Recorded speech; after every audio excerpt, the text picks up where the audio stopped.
ประเทศไทยให้ความรู้กู้ความสุข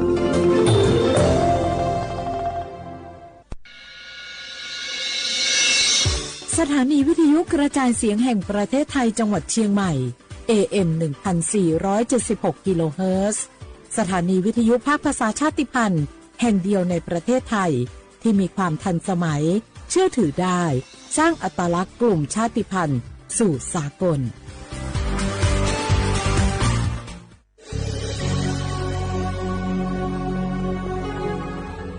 เกิดเป็นคนไทยเติบโตบนผืนแผ่นดินไทยจงภูมิใจในความเป็นไทยชาติไทยเรานั้นนับเป็นชาติที่มีความเป็นมาเก่าแก่ยาวนานเรามีภาษาวัฒนธรรมและมีสิ่งต่างๆที่เป็นเอกลักษณ์ให้เราได้ภาคภูมิใจในความเป็นคนไทยเราควรเห็นคุณค่าและมีความรักชาติหวงแหนแผ่นดินอันเป็นมรดกของบรรพชน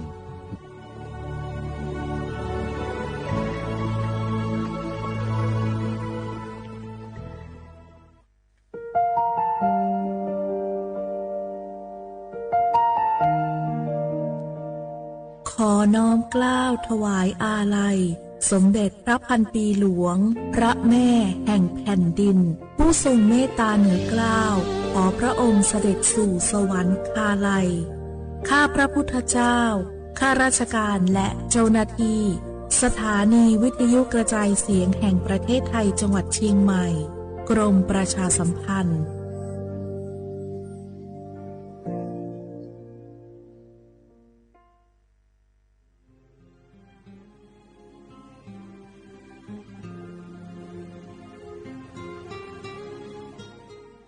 This is a moment of profound grief for the Kingdom of Thailand. We, the collective voices of Radio Thailand Chiang Mai, join the Thai nation in mourning the passing of our beloved Queen Martha, Her Majesty Queen Sirikit. Her life was a testament to the unwavering service,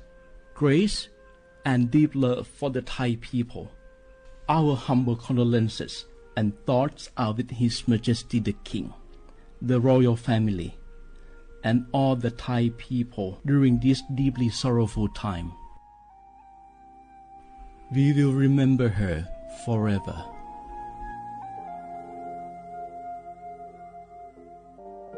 Ngahu lahu ya choche thoka thai mi guwe jomo o ilu asa le kai pe vi thapato ngahu nima lu ja vi yo ngahu mi ve o ilu le mi jomo vi o palu gelo muno makholo ko ipu vi yo ngahu te ga le le ka ngahu mi jomo o ilu tha ha vi o kholo yo tha khatha ka dono che tu yo nga o to le lahu choche ve o taลาหุคอเป้าเสมานาคาโบเพวิโย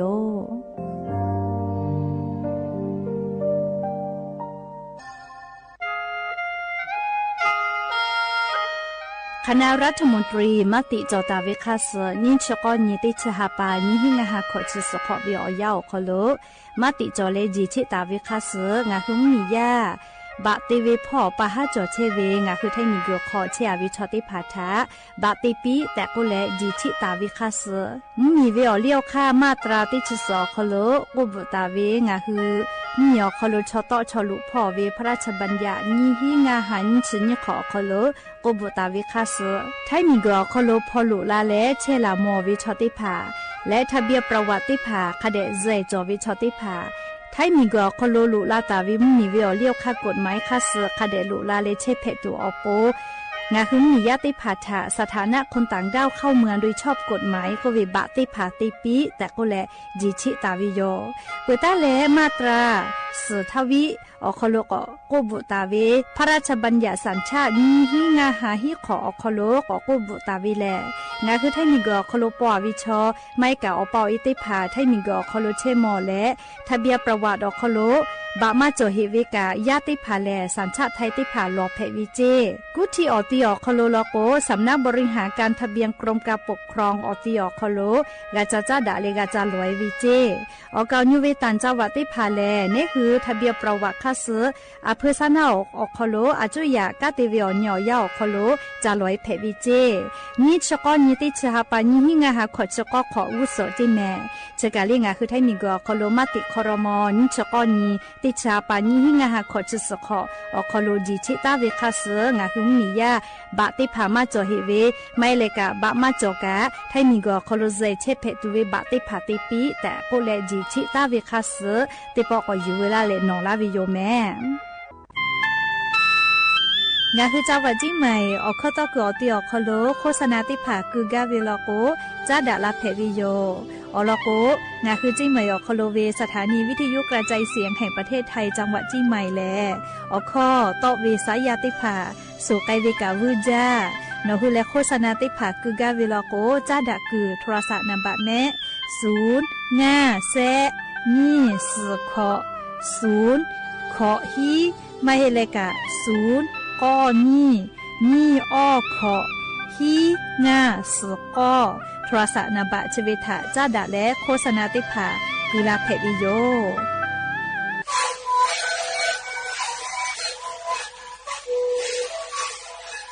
ชีวิตคือมันคือยาแก้เสียดีออกข้อเฉลยและบุคคลต้องเกี่ยวออกทีจังหวัดที่ไหนเอ็มนาบาเต็งที่โอหาสุดๆกิโลเฮเล่นเล่นหลอกเอาพ่อเอายาก็ช่วยหน่อยดูแลได้ช่วยหน่อย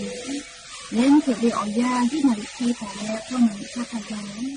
เล่นเล่นและหูคอก็ช่วยดีและงานและหูคอก็ช่วยสมานในข้อดูในวิดีโอ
บุดาจาวิโยอย่าเพื่อหาติปอทอกาดาจาวิโอยาเฉอคลงาคือติปอกกะมีลาแล้วเฉป้าอุปาลุเชตาวิโอวิโอนี่ลาหุยาติภาเกอไรกาอบุดาจาคลงาคือกับผู้กามดาแล้วขอกะกอกะดะกิเชวิทัปะตออลอเปติกาลิเลทาตาอุยอยาวิโอคลละเซจาแล้วไรกาอบุดาจาคลหะอยู่ลาวิโยแมหาวิววิวนี่ลาหุยาค่ะพ่อเชพ่อโลเชตาเวค่ะคิเพเชเลติกาลิลิกาจ้าแม่ดอแม่ซุแม่กะแม่ฮาเลดอซาเชอลีนาชุดิเจวิวยากานี่คือไทมิงกอคอโลแลมุกูวิวยาลุลาปืแม่มุกะวิวยาปุลาเวติสอคอโลกาปูแม่ติปอตาเลกุสพอแลมุกูวิวยาคอโลลุเอวิโยและงาคือไทมิงกอคอโลกาจะขอเป้าแลฮอเชฮอโมเวติขอแพกตุโยเจติกาลิเลกาเชซาจอซาปุตุอโปอาชุยอตุยอยากาทะคเดนหาซาดักอิเซและยันนิเวอยากาจุดิซอคอโลสุปนีนียันนิแลนิฮาปาฟิฟริฮาปาคอโลยันนิอนิชอนีสุนิเพวิโยและจะขอนิฮินิชขอมุขอหาวิอวิอเนี่ยละหุยาติพาวเตฮาเลเลวิอยาฮินาริควายตาและก็นาริทักไกเตฮาเลเลงะหือละหุคอไรกาอบุดาเจ้าคอโลละหุคอตอกไอเชวิโยวิทยุเรดิโอพอ AM ติฮิโอหาสจิกกิโลเฮิรตซ์เตไลพอเปื่ออะไรนี่พอติพอ Facebook Fan Page สวทเชียงใหม่ AM 1476พอกะไลฟ์สดติดต่อไอเชวิโยงะคือละหุยาติภาค่ะพ่อซาพ่อจกอุพอพอนาและติแกนี่คือละหุชจิตาโอกาปิดาไอเพวิโยและอย่าเพื่อหาวิอยาวคอโลทอกะยูเวลาตาเวอบุจวิอลอติภาไลรอยูเวลาตาวิโยอคือเปตาเลอเลมุทักไกติเกเชเลโอกาปิดาไอเสแมอวิอนี่ละหุยาติภาจะขอวิอยากาออกคาเตพัทะนิเวลาโกเลมุชัดเลหอจากตุโยจิแมเอโกฮอวิอซาชกาออชอองศาคไกตากาตุเวอคามอวิเจงาคือชอยาเลมุชัดจาเลหอจากางาคือชอยาออตุมานอมาเทมุยและไซลาวิโยแมและลิมกะจาวิกาลิงาคือชอยากะจาลาโกลิออสออดีเวลาโกกาลิติปอกอไซลาวิแมกะไซวิกาจอฮอไซวิกาจอวิแมเรียกโกงาคือติกาลิเลกามีพ่อเวซาตาพอหาอยู่เวอคอโดอาชุยอตุยอยากากะคเดนหาซาดักไอสิแมและลิงาคือมีอคอโลอเจ้ายาคาสือแพตโตลาเวเลกองบัญชาการป้องกันและบรรเทาสาธารณภัยแห่งชาติอคโลกางาคือมียาติพาทะจะขอวิอยาฮอจาวิอยาอคโลเลงาคือติกาลิลิกาอาชุยอตัวคเดนหาซาปุตัวอโปอลอซาตาติพาจะเขปีลาวิโยจะขอวิอยาแลนิเวตยาทาเลงาคือไทมิงโกอคโลมุชาเชเลฮอจากิตุโยจิแม่ใครแต่แรงคือไทมุเมียวนาติตอพอลอกกาลิมุกูเวมุฮอมุยิลุกะลุลาตุโยเจเฮกงาคือติกาลิลิกานาเลียซาตาคาเดกาพอหาอยู่และกากูเฮกากูฟาตาวิโยและลิมุชากาเชลากชจาวิทัปโตตาวาเวียยาลอกแลมุชาเลียกอติอคโลงาคือกีฬาลีกูเวมาโกเลกาเตเวกากาเจเลกาเตวิเจเฮโกฮอจาวิทยาทางาคือชอยอตุคโลกุโตจาวิโยกุโตจาลาเลอตุคโลอิกะมาโลเลอตุคโลอซาฮอจาเวจะเคเพลากงาคืออตุคโลกาติเชเวอคคาติผามุยลาวิเจเฮโกกามาเตียลาโกฮอเวอซาอตุคอตะจาลาโกนี่คืออตุกะมานอมาเทเตเลลิมุยและนี่คือตัวกัสเซลาวิเจเลขกว่านักกีฬาลีกูเวชอติพาลีบอสที่อามาติกานาเลมุชัดจัดแต่วิอยาลโกมาลีกูจอวิโยเลกาลิชมชเกติพาลโกเลมุชัดจัดวิอยาโคโลเลอบาพ่อมาตอลาจอวิเจอลโกเลฮอจาวิอยาโคโลกาโรคลมแดดก็วิเจไม่กับฮิสโตรกก็วินาเลียอาณาจะได้ผ่าแผลไกลาวิเจฮิสโตรกก็วิอาณาจะไขเวเลก็เรียกหัวตัวคโลฮ ฮอจาลาวิทัปโตนี่คืออตุคโลเลฮอวิอซาตะมาจาวินะเลฮอเชอมูอซาตะจาลาโกมานมาเทมุยเลนี่คืออตุกะปัสเซลาวิจิแมเฮกวมกุวิอยาฮอวิอยาเลอาปูวิกาวิกาเกียลอยตาติวิเลซาลืเลกะกะบาฮาทอเลจะบุจอยันเนติพาโลโกกาโดจอจากมาลีแฟชั่นเตวินาเลกาบาฮาทอเกียลอยคือว่ากะคือว่าจะกะคัดเดขโมยกะเกียลอยกะติวเวโกมามุกูเวียวยาฮอจาทาลิกาบาฮาทอเกียลอยเวเคตตอตาวุเจอามาเตเลโกโกฮอเวียซามาโตอีกาวิจิแมเลฮอเวียซามาโตอีกาเวเฮโกลิเกียลอยติวเวโลโกเนคืออสจาติผาจันเตียปิวิคลิไกวิเจเคโกคือเซลาเซชูเวียอสไกมากาเวจะเคติผาแผลาวิจิแม่เรียกว่างาหัวตุคโลกาเรียฮอจาเลคือมาโตวิชก็ตุจอวิจิแม่เรียฮอจาเลคือโตเชวิชอดาวิจิอแล้วก็ฮอวิอซาเชเรียงาคืออมวขวาเรียฮอวิอซาโตลาวินะยาคติพาฮอจัมชาชจากะคือมาโตวิชเลก็ตุจอวิจิอตุคโลฮอจาวิอซามาโตลากาวินะเรียกว่าฮอจาลจาละก็งาหัวตุมานมาเทติเลมุยเลเซลาวิโยเฮกว่าอปุหาทอวกากาลิเกียลอยเคตตอตาติวเลเคตเลออาปาปาเลเวติพานิวจิแมอาปุยิมุติพาลโคเลฮอเวียยาทาลโคเลววิมาขอแม่เลอยากผ้าไฟผ้าคัตตอนก็เวติพานาเลปาปาเลมาฮอเวติพากันนิววิโยเรียกว่ามุกูเวียยาฮอจาวิทัปตออีกะติพามาเชคเดกาดอวิโยเลงาหัวตุโคโลอีกะกูเตเลตออิมาวินะจะปีอากาจะเวียโคกะจะเมอือโคกะเลงาคืออตุกะกูติพาตออิเชเวเลกกงาคืออีกะมาเชคเดดอเจเกเวกะเมลิชือก็เวมาเฮเลยาคะแกเลเวอีกะติพาคเดดอเจเฮโกอีกะเชกะอปมาจอวิแมเลมาดะเกวิกะดอเวลโกกะอุปีนาจะพิจายะพิย่อๆเวอานากะแพกลาวิเมเลขโกอิกะดาเกจาวิเลอิกะจาเมียวิเจ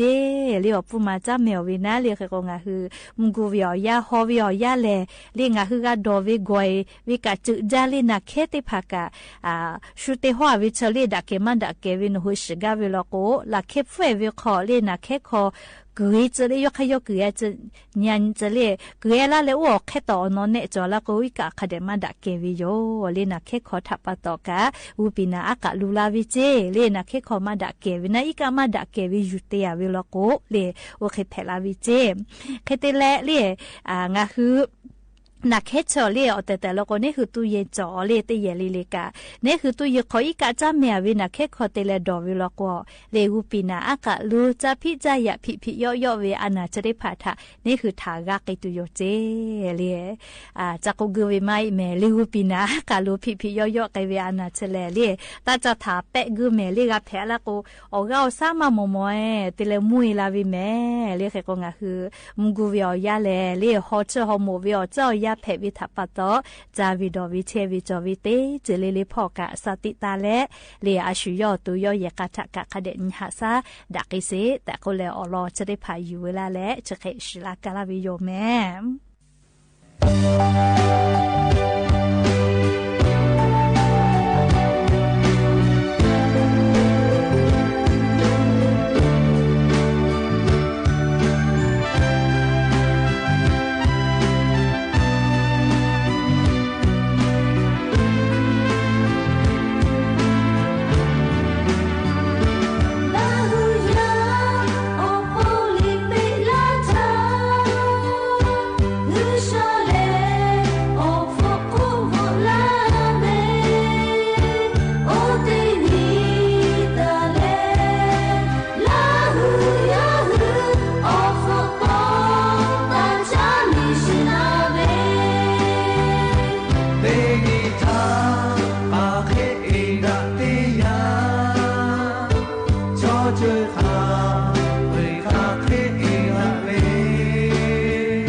ก็จะเลชุลิไฟฟ้าจะได้พาก็ดูคักมาจอวิเลก็เวอลอทางะคือติแกนาสิแม่ชุลิไฟฟ้าคอลูแลเลียอต่อมาเฮจาเจและเลชุลิไฟฟ้าคอลูแลอยิจ้าปื้จาเวสานิโคตินก็เวกาชุลิคอตูเฟเวอาเกจอมาวิจิแม่จะรับปะตอเลยาเนยานุติพาสติเตแม่เลชุลิไฟฟ้าจะได้พาอยิเฮจาวิทัปปะตอเลติปอนิปอลอนิเวลโกอยิจ้าลาโกอยิโกเวอจิเตพาชอเลยูบาตูหาจาวิทัปปะตอยาเนยานุติพาตาลอนิแม่เวลาตาเวจะได้สอคโลกาเลียอบอมมีพ่อเวลิซาตาตีลอโกเวนาเลยยาเนเจเลอาสาติชงะขอทากาชุเลไฟฟ้าวอดอลาเวียจะได้คืออาสาติชสขอกาเลเวลาถ้าให้ปากขอจ้าเวียยาวโคโลจืเวจะก็มาจืเลกาที่จืเฮเวนาเลคเตเลยอชุกาดอจาเวทัปตอนาชยอเกเลจาเตนิวิชาปุโทยอเลอฝึกอุขอมาโกเลอชิพุขอกากูเลยฮักเล่คลิปเพอโลเจเลก็จะแม่ชุลิไฟฟ้าเฉลเลดอจาเวตยาทัศจาละก็สกาโตลาวิเจเลคเตเลอชิพุกูเลยฮักเล่คลิปเพอละก็ใครเกเฮเลชอยากาซาวมาเกาแม่เลเคก็ยาเนยานุติกาเลกาชุลิไฟฟ้าจะได้พาเลงะฮูอยิมากาจักไอตัวปูนะจาเวดอวิพอกาคาเดนิสอจาเลสติคาเดเตแต่ก็แลชุลิไฟฟ้าแล้วอต่อมาเฮจาโลแต่ก็แลเลียวเวียวเนียละหุยาติพัทาอลอสาตาติพายุเวลาแลจะเคกาลาวิโยแม่และอย่าปื้อฮาติปอทอกาชิลากาลาตุเวอลอสาตาติพาจะเคยไม่จะได้โยแม่ลุลาเลกากาพนาเลออกาปิลาเชเวติกาเลเลกาอบุจาแม่ติกาเลเลซเมกาแม่เชซาจอซาฮาเลดอซาปีอบุจาลาลาลาลาลาโมลายา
แจ้งตำรวจไซเบอร์1441ตลอด24ชั่วโมง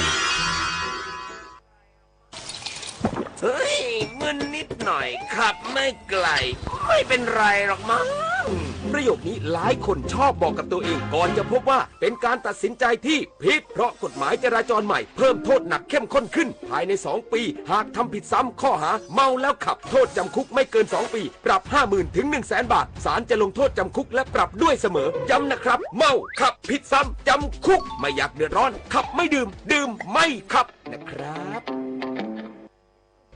สำนักงานปลัดสำนักนายกรัฐมนตรี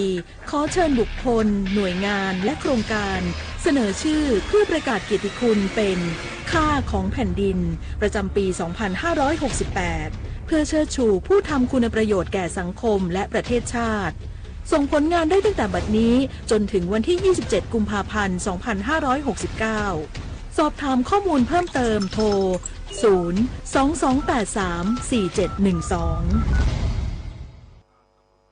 กองทัพบกส่วนที่กำลังเร่งระงับเหตุเพลิงไหม้คลังกระสุนกองกำกับการตำรวจตระเวนชายแดนที่ 21 จังหวัดสุรินทร์พร้อมขอความร่วมมือประชาชนหลีกเลี่ยงพื้นที่เกิดเหตุพลตรีวินไทยสุวารีโฆษกกองทัพบกเปิดเผยว่าเมื่อเวลาประมาณ 19:30 นาทีที่ผ่านมากองทัพบกได้รับรายงานจากกองทัพภาคที่ 2ว่าเกิดเหตุอัคคีภัยภายในคลังเก็บกระสุนของกองกำกับการตำรวจตระเวนชายแดนที่ 21 บริเวณถนนเลี่ยงเมืองสุรินทร์จังหวัดสุรินทร์มณฑลทหารบกที่ 25 ได้จัดส่งกำลังพลชุดปฏิบัติการพร้อมรถน้ำดับเพลิงเข้าสนับสนุนหน่วยงานที่เกี่ยวข้องและฝ่ายปกครองในพื้นที่เพื่อเร่งควบคุมเพลิงและระงับเหตุในเบื้องต้นพร้อมจัดเจ้าหน้าที่อำนวยความสะดวกด้านการจราจรและดูแลความปลอดภัยโดยรอบพื้นที่โดยขอให้ประชาชนหลีกเลี่ยงการใช้เส้นทางถนนเลี่ยงเมืองสุรินทร์เพื่อความปลอดภัยส่วนสาเหตุที่เกิดขึ้นยังอยู่ระหว่างการตรวจสอบข้อเท็จจริงและยังไม่ได้รับรายงานยืนยันสาเหตุที่แน่ชัดจึงขอความร่วมมือประชาชนให้ติดตามข้อมูลจากทางราชการเป็นหลักและระมัดระวังการส่งต่อข่าวสารที่ไม่มีแหล่งที่มาเพื่อป้องกันการสร้างความตื่นตระหนกในสังคมสุธามาศรักษาพันธ์รายงานสำนักงานคณะกรรมการการเลือกตั้งออกประกาศให้มีการออกเสียงลงคะแนนเลือกตั้งสมาชิกสภาผู้แทนราษฎรใหม่ทั้งแบบแบ่งเขตและแบบบัญชีรายชื่อในเขตเลือกตั้งที่1จังหวัดพะเยาสืบเนื่องจากพบกรณีผู้มาใช้สิทธิ์ไม่ตรงกับจำนวนบัตรเลือกตั้งจึงกำหนดให้มีการลงคะแนนใหม่ณหน่วยเลือกตั้งที่6หมู่ที่4บริเวณโรงอาหารโรงเรียนบ้านศาลาตำบลท่าวังทองอำเภอเมืองพะเยาในวันอาทิตย์ที่1มีนาคม2569ตั้งแต่เวลา 8:00 นถึง 17:00 นจึงขอเชิญชวนผู้มีสิทธิ์เลือกตั้งในพื้นที่หมู่ที่4ตำบลท่าวังทองเตรียมความพร้อมและออกมาใช้สิทธิ์ลงคะแนนตามวันเวลาดังกล่าวสอบถามรายละเอียดเพิ่มเติมได้ที่สายด่วนกกต1444หรือทางเว็บไซต์ www.ect.go.th วินัยใจกว้างสวท.พะเยารายงานเลขาธิการสภาผู้แทนราษฎรยืนยันพร้อมรับรายงานตัวสสใหม่ในวันที่26กุมภาพันธ์นี้ส่วนการเปิดประชุมนัดแรกต้องรอกกตรับรองผลไม่น้อยกว่า95%ก่อนนายศิโรจน์แพทย์พันธ์เลขาธิการสภาผู้แทนราษฎรเปิดเผยความพร้อมในการรับรายงานตัวสมาชิกสภาผู้แทนราษฎรหรือสสชุดใหม่ทั้งแบบแบ่งเขตและบัญชีรายชื่อว่าภายหลังคณะกรรมการการเลือกตั้งหรือกกตให้การรับรองผลการเลือกตั้งตามที่มีกระแสข่าวในวันพรุ่งนี้คาดว่าสมาชิกจะเข้ารายงานตัวได้ในวันที่26กุมภาพันธ์ซึ่งสภาผู้แทนราษฎรได้เตรียมความพร้อมสถานที่บริเวณห้องประชุมชั้น B1 เช่นเดียวกับครั้งที่ผ่านมาทั้งนี้หากกกตรับรองผลเร็วกว่ากำหนดสภามีความพร้อมด้านเอกสารประกอบการรายงานตัวแต่อาจมีข้อขัดข้องเล็กน้อยในการจัดทำบัตรประจำตัวสมาชิกบางส่วนเนื่องจากขั้นตอนการจัดซื้อจัดจ้างซึ่งจะเร่งดำเนินการและทยอยมอบให้ภายหลังสำหรับการเปิดประชุมสภาผู้แทนราษฎรนัดแรกจะต้องรอให้กกตรับรองผลการเลือกตั้งไม่น้อยกว่า95%โดยรัฐธรรมนูญมาตรา121กำหนดให้ภายใน15วันสภาประสานสำนักงานเลขาธิการคณะรัฐมนตรีเพื่อให้นายกรัฐมนตรีนำขึ้นทูลเกล้าทูลกระหม่อมเพื่อขอพระราชทานเปิดประชุมสภานัดแรกวาสนาตระเกตรายงานจบข่าวพฤษแก้วพิบูลอ่านเราฟังข่าวต้นชั่วโมงครั้งต่อไปเวลา 22:00 น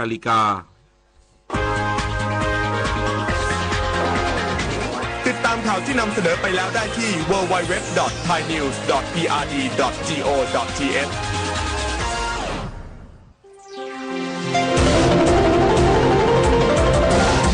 วิทยุแห่งประเทศไทย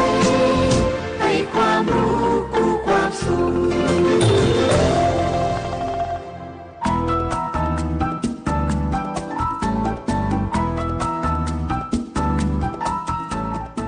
ครบครันด้วยสาระข่าวสารและความบันเทิงติดตามได้ในรายการสาระสารพันสถานีวิทยุกระจายเสียงแห่งประเทศไทยกรมประชาสัมพันธ์โดยเอกพงษ์ นพสกุล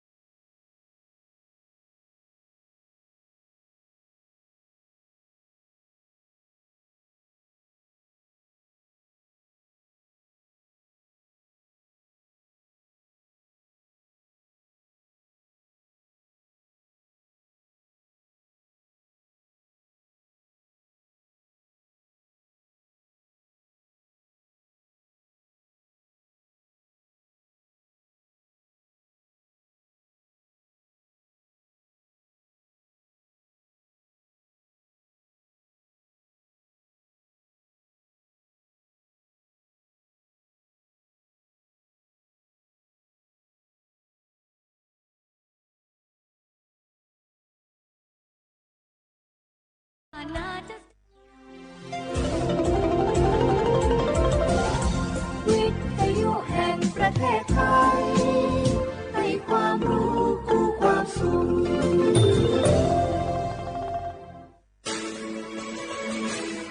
สถานีวิทยุกระจายเสียงแห่งประเทศไทยจังหวัดเชียงใหม่ AM 1476 กิโลเฮิรตซ์สถานีวิทยุภาคภาษาชาติพันธุ์แห่งเดียวในประเทศไทยที่มีความทันสมัยเชื่อถือได้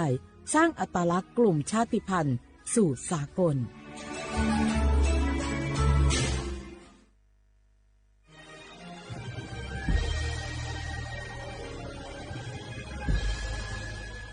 เกิดเป็นคนไทยเติบโตบนผืนแผ่นดินไทยจงภูมิใจในความเป็นไทยชาติไทยเรานั้นนับเป็นชาติที่มีความเป็นมาเก่าแก่ยาวนานเรามีภาษาวัฒนธรรมและมีสิ่งต่างๆที่เป็นเอกลักษณ์ให้เราได้ภาคภูมิใจในความเป็นคนไทยเราควรเห็นคุณค่าและมีความรักชาติหวงแหนแผ่นดินอันเป็นมรดกของบรรพชนร่วมภาคภูมิใจในความเป็นไทย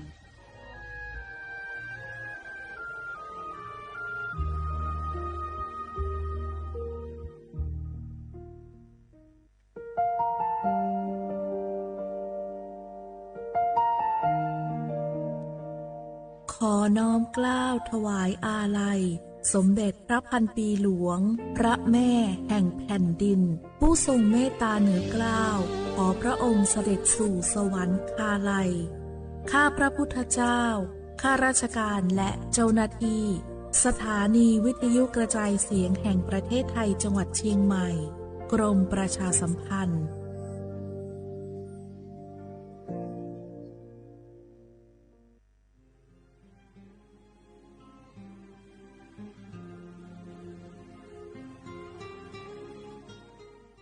This is a moment of profound grief for the Kingdom of Thailand. We, the collective voices of Radio Thailand Chiang Mai, join the Thai nation in mourning the passing of our beloved Queen Martha, Her Majesty Queen Sirikit. Her life was a testament to the unwavering service, grace, and deep love for the Thai people. Our humble condolences and thoughts are with His Majesty the King, the royal family, and all the Thai people during this deeply sorrowful time. We will remember her forever.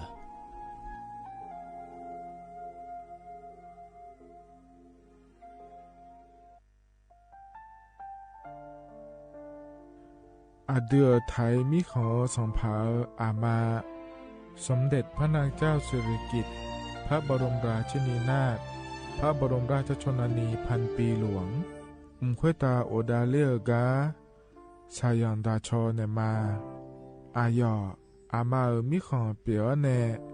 ไทยมิขอกะดู อาคาชอเจอกะดูเงเกเนลาหมายแอจิชนีถามิเนนือมาละเค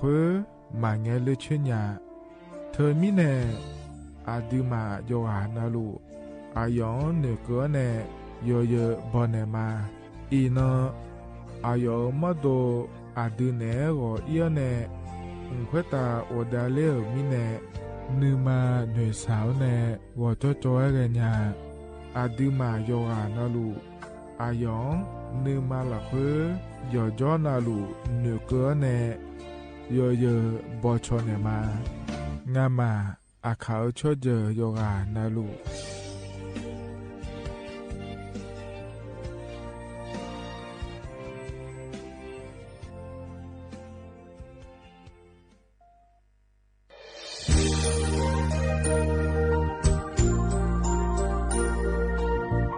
ไอเยเนียวที่ขอหลวงวัวเนทีมเชียงใหม่และขั้วเธออุหฮาเลกะกอบัชมีจากะกอ PM 2.5 กะกอฮอลดามาเดไอเยนี้มีจาโดโมนะทกศูนย์อำนวยการและแก้ไขปัญหาไฟป่าหมอกควันและฝุ่นละอองจังหวัดเชียงใหม่ละคือนกาสโบจำยองาซุ้มตีนีเย่จำยอเยียงจางเลยยังไม่เดเจ้ามาเมื่อฮอปาย้อนยุ่มได้ยังอาเดเย่เนียวทกปชอยมีจาอุหาและฮอเนพีเอ็น2.5กะกอฮอลูดาอากะกะมาคาทกแอปพลิเคชันไฟดีและคัวปาเนอนุมายานะมีจามาบิเคเจเดอันอายามกะดูนะขอนี้อันตีบาลาติเสียในอันสุมเชติบาลางาซีอะคนนี้พังหายาโกชวยกะนี้อาสวมาคาจะบ่นายอปายุบ่เจเดเนื้อเหมือในสำนักงานประชาสัมพันธ์จังหวัดเชียงใหม่และที่ฟอลโลกุมะมือดาลาญานีทีมเชียงใหม่และขั้วเธอที่ฟอลโลเกิดดามาเด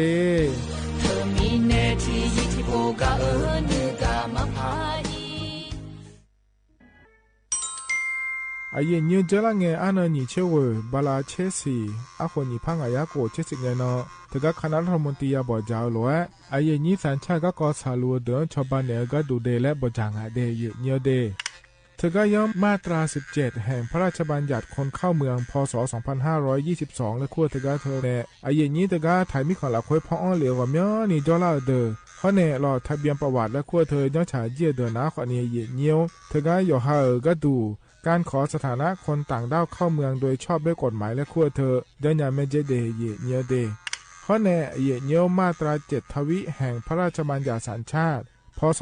2508ไอเยนี้เฮก็ถ่ายมีของหลักคุยเดแล้วแน่อาดามังเงนะอามาเธอก็ทะเบียนประวัติบุคคลไม่มีสถานะทางทะเบียนและอ้อเธอเยนี้สัญชาติสัญญาเมเจเดเยเนียวเดชาติก็ดูนะขอในคู่เทเมืองหลักคุยย่อนะเธอก็สำนักบริหารการทะเบียนกรมการปกครองและคุกาชัญญาไม่เดยมือยอหลักคุยนะเยเนียวเธอก็ในอำเภอโยฮันเนโจดัวรอราชการอายามหลักคุยอันนี้เชื่อว่าบาลาโกซีอาคนนี้พังอายาโกเชื่อว่าขวงเกนีเดเยเนียวสปสชโยอานาลูกาดูยมือจสาโดลัญญานาโกลุคุมยาอุตาจสาโดเจียงหลังในยานีหลัวแม่บัตรประชาชนยาวเดอจันนังเดเลเนงาขวงเกนีลุคุมยากาดูวันโรคตับอักเสบบีบาดทะยักคอตีบไอกรอนโพลิโอเยื่อหุ้มสมองอักเสบวัซีจอนเอลแมโรตาหัดเยอรมันคางทุมไข้สมองอักเสบเจอีเฮเดออโมบาดาเนอุมายุญญาแมสิญญาเจมอนาสปสชติซุ่มจำยอสปสชเขต1เชียงใหม่นากาจำยองาซุ่มญีเยงาซุ่มงปายโยดามโอเดนากาตีโกจำยอนึมานาโกนาลูเดนากาติซุ่มญีซุ่มโยกานาลูก็ดูไม่ได้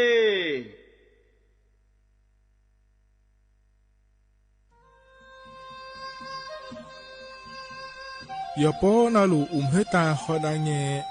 อุเฮฮาเล PM 2.5 เฮมีดาลางาเลศิลางาอาดูมาเนจังเงดเจอปะปะกัวเงเจมีจาเคมีเนเฮดดตอลูชัวยามอดดลาเนมัวฟาเนียมามึงอะเดมีเนพิลาขบยานาลาขอเนสาโกพปานกขอนีเปลายังาอาดูมาโยกานาลูกุมเนมีจามาเคนีโยฮาเนยับมุนยะเพอเลเธอ โลไถในเฉาแน่ปุ๋ยเกอมีจามีกาเพียเพราะแน่บ่ชอมยาลานีอะบ่ที่ขอหลวเขาที่ขอหลวกุมาแน่มีจาตะเคเดเหมือแน่โยฮานาหลวอยู่เหมือนจะซาโดนีย้อนยาผา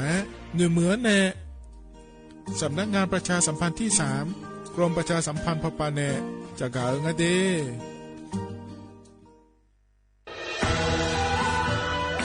จากศาลากลางจังหวัดน่านหลังเก่าพัฒนาสู่การเป็นศูนย์การเรียนรู้นันทศิษย์ป่าคารโดยมูลนิธิรักป่าน่าน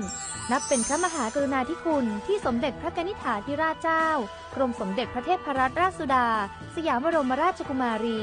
ได้พระราชทานนามนันทศิษย์ป่าคารอันหมายถึงอาคารแห่งความรู้ทุกแขนงของจังหวัดน่านภายในประกอบด้วยห้องนิทรรศการเฉลิมพระเกียรติรัชกาลที่9แสดงพระราชประวัติและพระราชกรณียกิจของพระผู้ทรงเป็นพลังแห่งแผ่นดินและต้นแบบของความเพียรรถพระที่นั่งอนุสรณ์แห่งการเสด็จเยี่ยมราษฎรในถิ่นทุรกันดารทั่วทุกภูมิภาคของไทยพิพิธภัณฑ์ศาลากลางจังหวัดน่านความทรงจำของอาคารหลังเก่าและการอนุรักษ์สิ่งสำคัญของเมืองน่านเทคโนโลยีกับมนุษย์จุดประกายความคิดสร้างสรรค์สู่การสร้างนวัตกรรมในอนาคตน่านซิมูเลชันแนวทางจัดการขยะที่ยั่งยืนเพื่อตระหนักถึงผลกระทบต่อสังคมเศรษฐกิจและสิ่งแวดล้อมห้องสมบัติน่านย้อนรอยสู่อดีตและความรุ่งเรืองของนครน่านผ่านเงินตราเครื่องเงินและผ้าทองเปิดให้เข้าชมฟรีไม่มีค่าใช้จ่ายตั้งแต่เวลา 9 นาฬิกาถึง 17 นาฬิกาหยุดทุกวันจันทร์และวันนักขัตฤกษ์มาร่วมอนุรักษ์สืบสานสร้างสรรค์ศิลปะวัฒนธรรมและวิทยาศาสตร์ของเมืองน่านคุณค่าที่น่าภาคภูมิใจ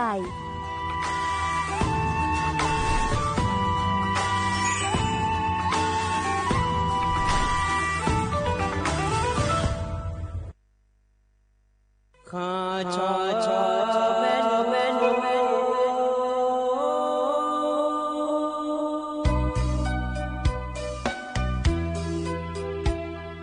ซานีจอปูเลงดอวทุยอาคาเบซานีจอโมเลง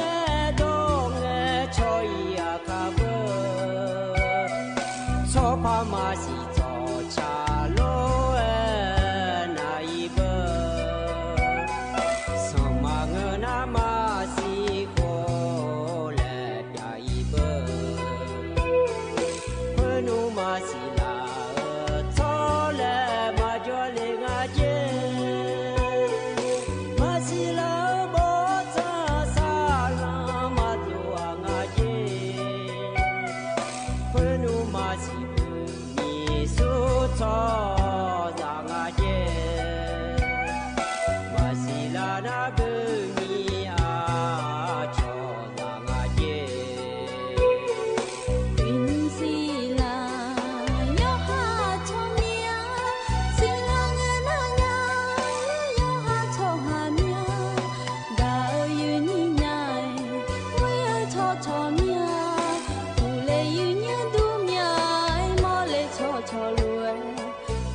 buat sama Jole Maya Jole Damam Bol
ลอยยันยูตัวเช้าหุ่มยือยาในช้างทาง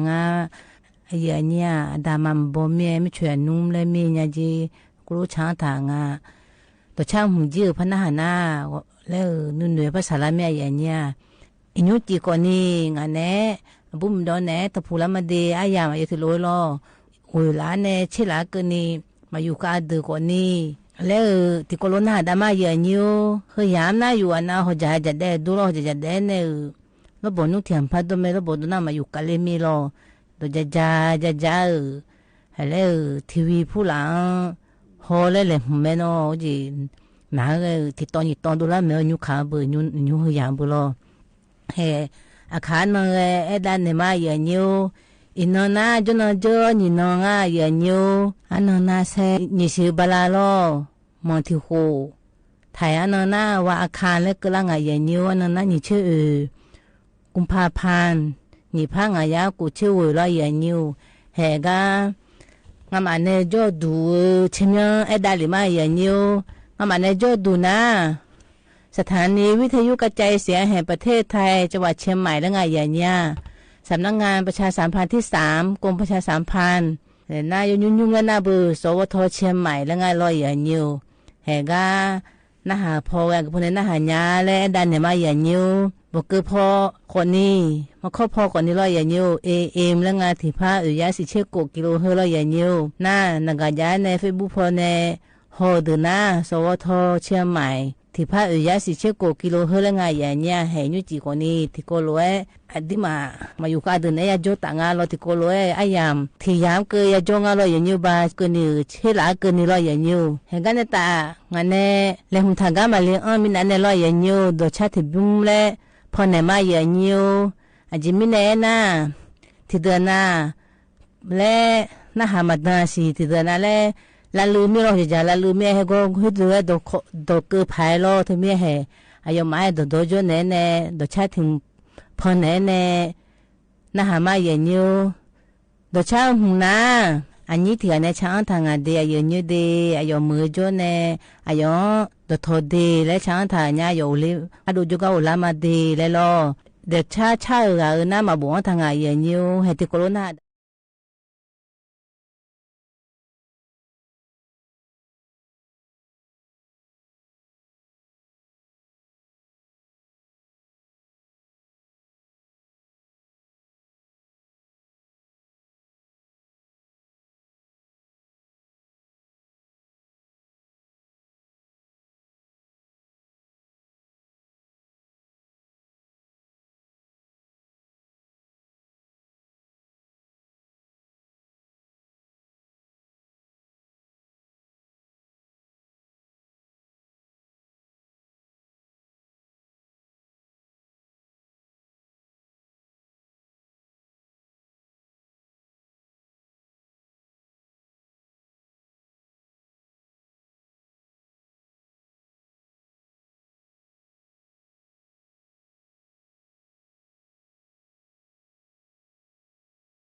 แหก็ชะจีกว่านี้อันนี้แน่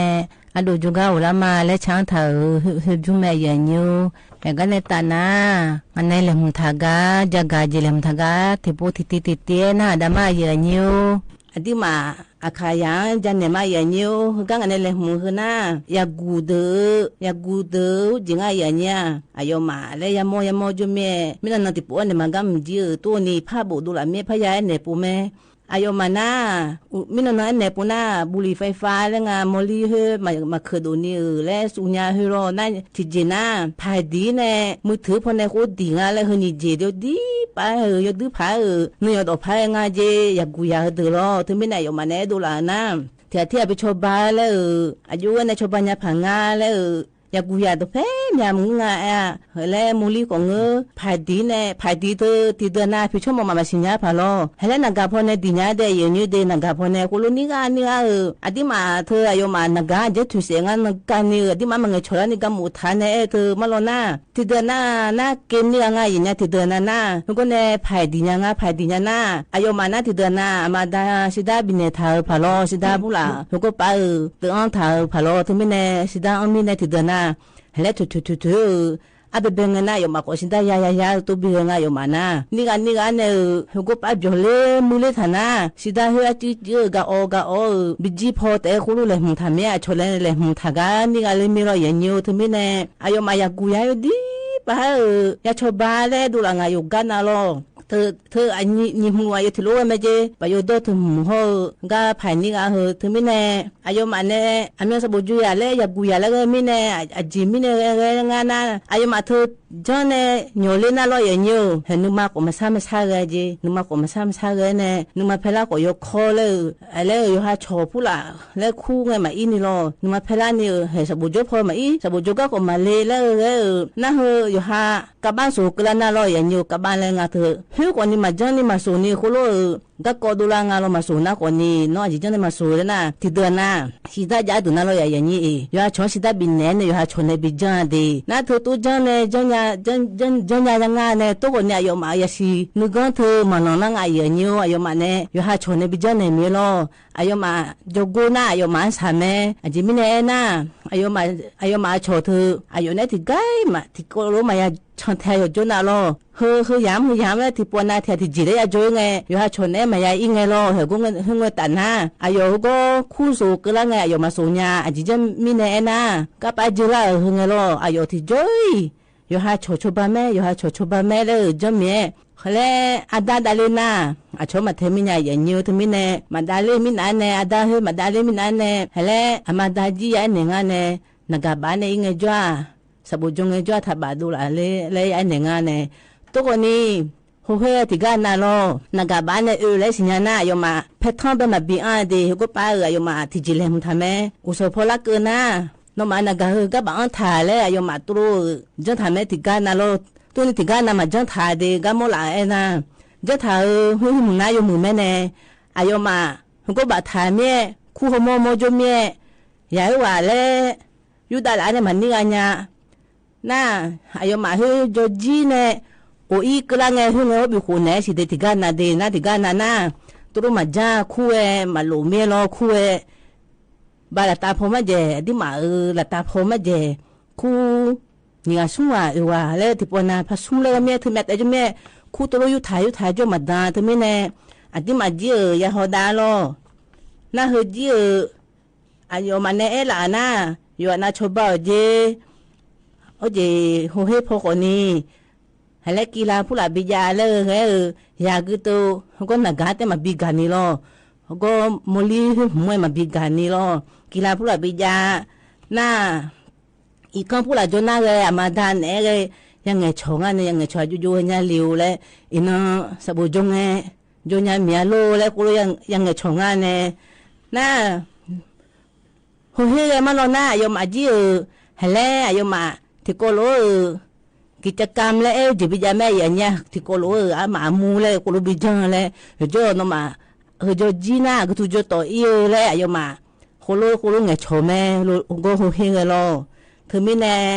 เฮก่อนหน้าอายุเน่บิมอลาเลยล้อเธอไม่แน่อายุนี้เลยที่โกโล และหอสายเนี่ยที่ก็รู้อยากให้เดือที่ก็รู้บีคือละภายแล้วที่มาฮอโมตัวจะภายแล้วอาจจะตีเจอหน้ากว่านี้น้อยจะเจองานเดลิโอแล้วก็รู้อยากให้งานเนี่ยถึงมีเนี่ยที่ก็เขารู้เจ้ากว่านี้ที่ก็รู้เขาได้สามแม่อย่างเนี้ยแห่งอันเนี่ยเรื่องท้ากว่านี้เขารู้แม่หน้าอันนี้โยนเลยอาจจะบิจารณ์ดีอันนี้โยนให้จีเลยอะไรบิจารณ์มาจีโร่อายุเนี่ยฮอโมท้าเลยยาแม่อย่างเนี้ยมีนอนะอัตเป็นยาเลมาแล้วมาดูงาขอนี่ล้อเลยอย่างนี้เธออายุมาเพื่อไม่คุณในแหล่งไทยจีกามยอมมุดัวปานะล้อเลยนี่เธอก็ชุมชนบ้านบ่อสลีอำเภอฮอดจังหวัดเชียงใหม่เราคือรอเนียวเธอเนี่ยไม่ยอหยางเราสบู่จ่อหยางบินเนี่ยเล่ก็ดูเดแล้วมีน้องหัวน้องบ้านในแหล่งเจอไหมรอแหล่งเจอเนี่ยอาสุสุอายาเล่ก็ดูงั้นเลยแล้วไทยจีมีเนี่ยเอาชมยามารอเราชมยามมีเนี่ยมายาเล่ผ่าแล้วมีน้องนะอายุเนี่ยที่ขอรู้เหรอก็จอเนี่ยอย่างนี้นะถอนจุมาแล้วไอเนี่ยถามเรามาไอขอเนี่ยจอน้องเงินน้องเขาเราน้องก็เขาปะถึงก็งามามีหัวมุดตัวลายเขาปะบอกหลังอ่ะเราถึงก็งามาพอเนี่ยน้องขอเนี่ยเลี้ยงอะไรยาบ้าทอมาจ้องอ่ะแล้วแพ้เนี่ยหลังอ่ะอย่างเนี่ยถึงมีเนี่ยล้อแล้วเราเลี้ยงมาเดแล้วไอเนี่ยมาอยู่มาทุลุพอไอเนี่ยหลังมีเนี่ยล้อถึงมีเนี่ยมีนอนนะแม่คุเลี้ยแต่เลี้ยงอ่ะจ้องน้องเงินล้องามาตัวนั้นมีนอนอยู่ที่อันนี้เลยอุศยนะนาลีลาเจในยทั่วในนาดิงาลาในอีโดล้อวิบาเลือกเงี้ยนะคนนี้นาลีเย่ลาทิเกอร์ยังรักเกอเย่เนี่ยล้อยุบหัวปลาจ้อเนี่ยไม่หัวปลาลีเจอแต่แล้วมันดาลุไหมงามาดูคนนี้ก็อย่าเลือกเกินนะคนนี้อาบัตทอเลนะคนนี้เดี๋ยวนะจิตชาวบ้านเนี่ยเดี๋ยวนะคนนี้ชาวบ้านเนี่ยแล้วเราเลยอย่างนี้แล้วก็หาจะได้ก็จ้อเกินเนี่ยก็หาจะได้นะคนนี้โอคาเลมาเราอยู่ก็อยู่มายาเอียเราโอคาเลก็อยู่เกิดก็ดูนะขอในนาลีลาทิเกอร์เธอก็เธอยำเราคุยโอเกเลมาดีนะอินนะขอในเหตุการณ์อย่างมั่วตัวจอในเราเยอะเนี่ยถอนจุลุมาดีเยอะดีมีนะอายุเอเราเธอก็เยอะนี่เนี่ยยาถอนจุเนี่ยยังเงี้ยชอบเลยเราเลยเยอะนี่วันน่ะรู้ยังน่าหาน่าดูที่ปอนน่ะหัวเราะมั่วตัวเราโลอายุมาตัวโลลาโลเลยนะขอเนี่ยให้เขารู้ว่าเราที่อาจจะน่าเที่ยวเลยเราที่อินาเที่ยวก็จะน่าทนจุลมาเดียเนี่ยเดน่าอันนั้นมาจานี่ย้อนน่ารู้เขารู้ว่าทนจุลมาเนี่ยเราอยู่ส่วนอยู่เนี่ยก็จะกากาจะน่าหาได้แม่เนี่ยนี่อยากก็เลยเนี่ยง่ายอยู่จ่อน่ารู้เนี่ยอยากไอ้เนี่ยมาอยากหอก็มาเราเนี่ยนี่ว่าสมุทรอยากเอาโอย่ามามีอะไรเธอเราเช่นตีเช่นยี่ห้อแต่ขวดเนี่ยยาหอไฟบุหรี่ไฟฟ้าแล้วขั้วเธออาจจะตัวเจอเนี่ยสปอร์ตมาเจล่าเดี๋ยวคนนี้ต้องอาจจะเนี่ยล้ออยู่หายามาบิเกลือนี่ล้อเนี่ยแม่หูเนี่ยยังมือพายแม่เนี่ยเนี่ยเราเดเนี่ยชอเราเดเนี่ยเดี๋ยวเขาเนี่ยยุ่งเบอร์การพนันออนไลน์แล้วคู่งานเราเนี่ยสวยอยู่เธอก็จะการแอคกันเนี่ยแม่เราอีกว่าอันดามาอยู่หายาสตาร์บินเนี่ยฐานะล้อเธอเนี่ยเนี่ยอย่างไม่ซื้อลายอย่างออนไลน์ไปนัวอย่างออนไลน์ไปเนี่ยแต่จอมีเนี่ยเราเนี่ยอาหูบายอย่างเงี้ยดูหมายยีน่าเราอยู่ไอ้อย่างเงี้ยนะเราจะเนื้อเราแล้วเจเนื้อจะไม่ได้มีช้างเจเนื้อเราอีนัวทุลมังเงินงานอย่างเดินนะเราไอ้อย่างจะนั่นนักการเนี่ยจะนักการเนี่ยจอคอมพิวเตอร์เนี่ยจอเธอมีเนี่ยเราเนี่ยอย่างไม่ซื้อลายอย่างจะขอนี้จะเราแห่สไตล์ที่เนี่ยบาดจะนะขอนี้ชอบเกมนะคุ้งอะไรเนี่ยเกมเป็นเนื้อเราเกมเนื้อเนี่ยมันนี่สไตล์อย่างเดียวแล้วไม่ใช่มันนี่นะชอบการพนันออนไลน์กันเนี่ยไพ่เนื้อที่เจริญดูงานเนี่ยอันนั้นเป็นไงนะอย่างไม่ปียาเนี่ยเราเนี่ยเฮ้ยอายุมันเนี่ยเราทันจีไหมอันนั้นเป็นไงอย่างปียาเนี่ยเนื้อนะที่พอเจอยุขเราอย่ายุขหมอหนึ่งมาอย่างเงี้ยเฮ้ยพยาหมอหนึ่งมาพยางที่มีเนี่ยดามาสไตล์ที่พับบินเนี่ยนะขอในพันอ๋อเนี่ยพันเนื้ออะไรเจ้าเฮ้ยสไตล์อย่างเนี่ยก็ดูเด่นแล้วอย่าแม่แล้วแต่หนึ่งเนี่ยขอเนี่ยมันง่ายอย่างเงี้ย如果要买，如果这样的呢，他们太紧啊，阿苗把那可能在技术买嘢嘢咯，但是实际又係也去，咯，佢個去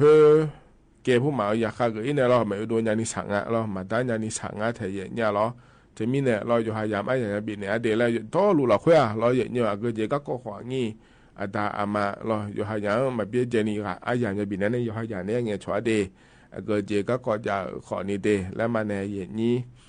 หรอยุ่งงานที่ก่อนแล้วพระเจ้าการได้เนี่ยมีน้องไอ้เหี้ยเจ้าการได้เนี่ยมาสิแล้วถึงก็อินน้องเขาเนี่ยขั้นนึกสอนนะ ชมบิดอยาเจียถึงกับอิสราเอลมีของกำมีหมอตัวแล้วมีน้อยเยอะจะการได้มาละตัวมันจันเนี่ยเจนี้ถ้าการรัฐบาลเขาปะแล้วอย่างนี้เดือไทยมีของปะเขาเนี่ยอิสราเอลมีของปะอะไรจ้าเนี่ยเราเห็นนี้เดือไทยชอบหาแล้วอาลีเดียอย่างนี้เดอิสราเอลมีของแล้วเธอเนี่ยการเกษตรแล้วกูงารออย่างนี้มีหมอนะยุ่งอินเขาเนี่ยอักขันสอชมยบิดอนยามาเจเดยเนื้อเดเฮือร้อยเนื้อรัฐบาลปาเนโปเนร้อยรัฐบาลปาเนเยอะมีเนที่เจเนื้อดอกพักเจมาจาเยนี้ชมยดอนเนร้อยเนื้อให้น้อยชมยอนเล่นงาเดียอิงาเดละดอลลาร์แต่นะราคาเช็คว่าแม่เยนี้ร้อยาอีแม่อิสราเอลมีของร้อยเลยเยนี้บาลาอาเซียเพอร้อยกูมือบาเจนี่งาเดบาลาเซียแต่เดเฮือโอ้หุ่มมากุนีงาเยนี้ร้อยบาลาอาเซียเผื่อแต่กูมือบาเจนี่บิกเนี่ยมาเจน่าเฮก้าเฮปอยก็ดูนะขอเลยหนีโขบียาวเนี่ยเราอย่างเงี้ยแล้วก็หนีโขเยอะเนี่ยเราอย่างเงี้ยมาวันละหมดเนี่ยสี่พัมละหมดเนี่ยสี่แล้วก็น่างาโขบลาสุ่มสี่มาเจเยอะเกินนี่เราอย่างเงี้ยบียาวหนอมาเจอย่างเงี้ยเราที่มีเนี่ยเราอย่างเงี้ยเฮก้าเฮปอก็ดูนะขอเนี่ยงาโขบลาสุ่มสี่เกินนี่ยางอย่าอ้อยเกินนะเราเลยอย่างนี้อายุมาอิสราเอลมีของบาลาสีเผื่อนะโกพานียาเชสีเชเกลอิสราเอลแล้วคู่งานแต่อย่างนี้เขาอาจเดือดไทยมีของพอปาสดาพิวเธอสอดโลลิงเงี้ยร้อยอย่างเงี้ยกมือหนีผ้าบะเธอเดินยังไงเดบาลาติเสียเราเลยอย่างนี้น่าชั่วชมร้อนยังไงสมัครแล้วก็อะไรเงี้ยนะเขาเนี่ยอาลีเกิดงานแต่อย่างเงี้ยเราอาลีเกิดมาเจเดอาลีเรานะแต่ฮะมาเกิดนิเจอเดือดแล้วก็อะไรเงี้ยแต่ฮะจะเกิดเดือดนะบ่มาอินยังไงเนี่ยยุ่งเกิดรู้เดือดนะเราหัวก็ดูนะเขาเนี่ยนี่เชื่อสมเนี่ยสมเชื่อหัวก็นี่เจเนี่ยเราเขาเดือดเดือดมองงานเนี่ยนี่เราเจริญไงมันยกปนเจมันหัวเดือด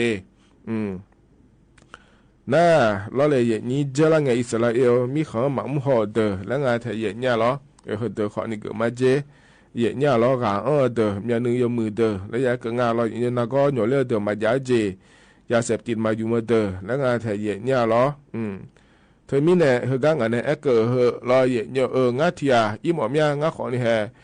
ถ่ายช่อหาอาลีรอนี่เชื่อสมขวัญเนี่ยสมเชื่อกูหัวคนนี้เอามาเลย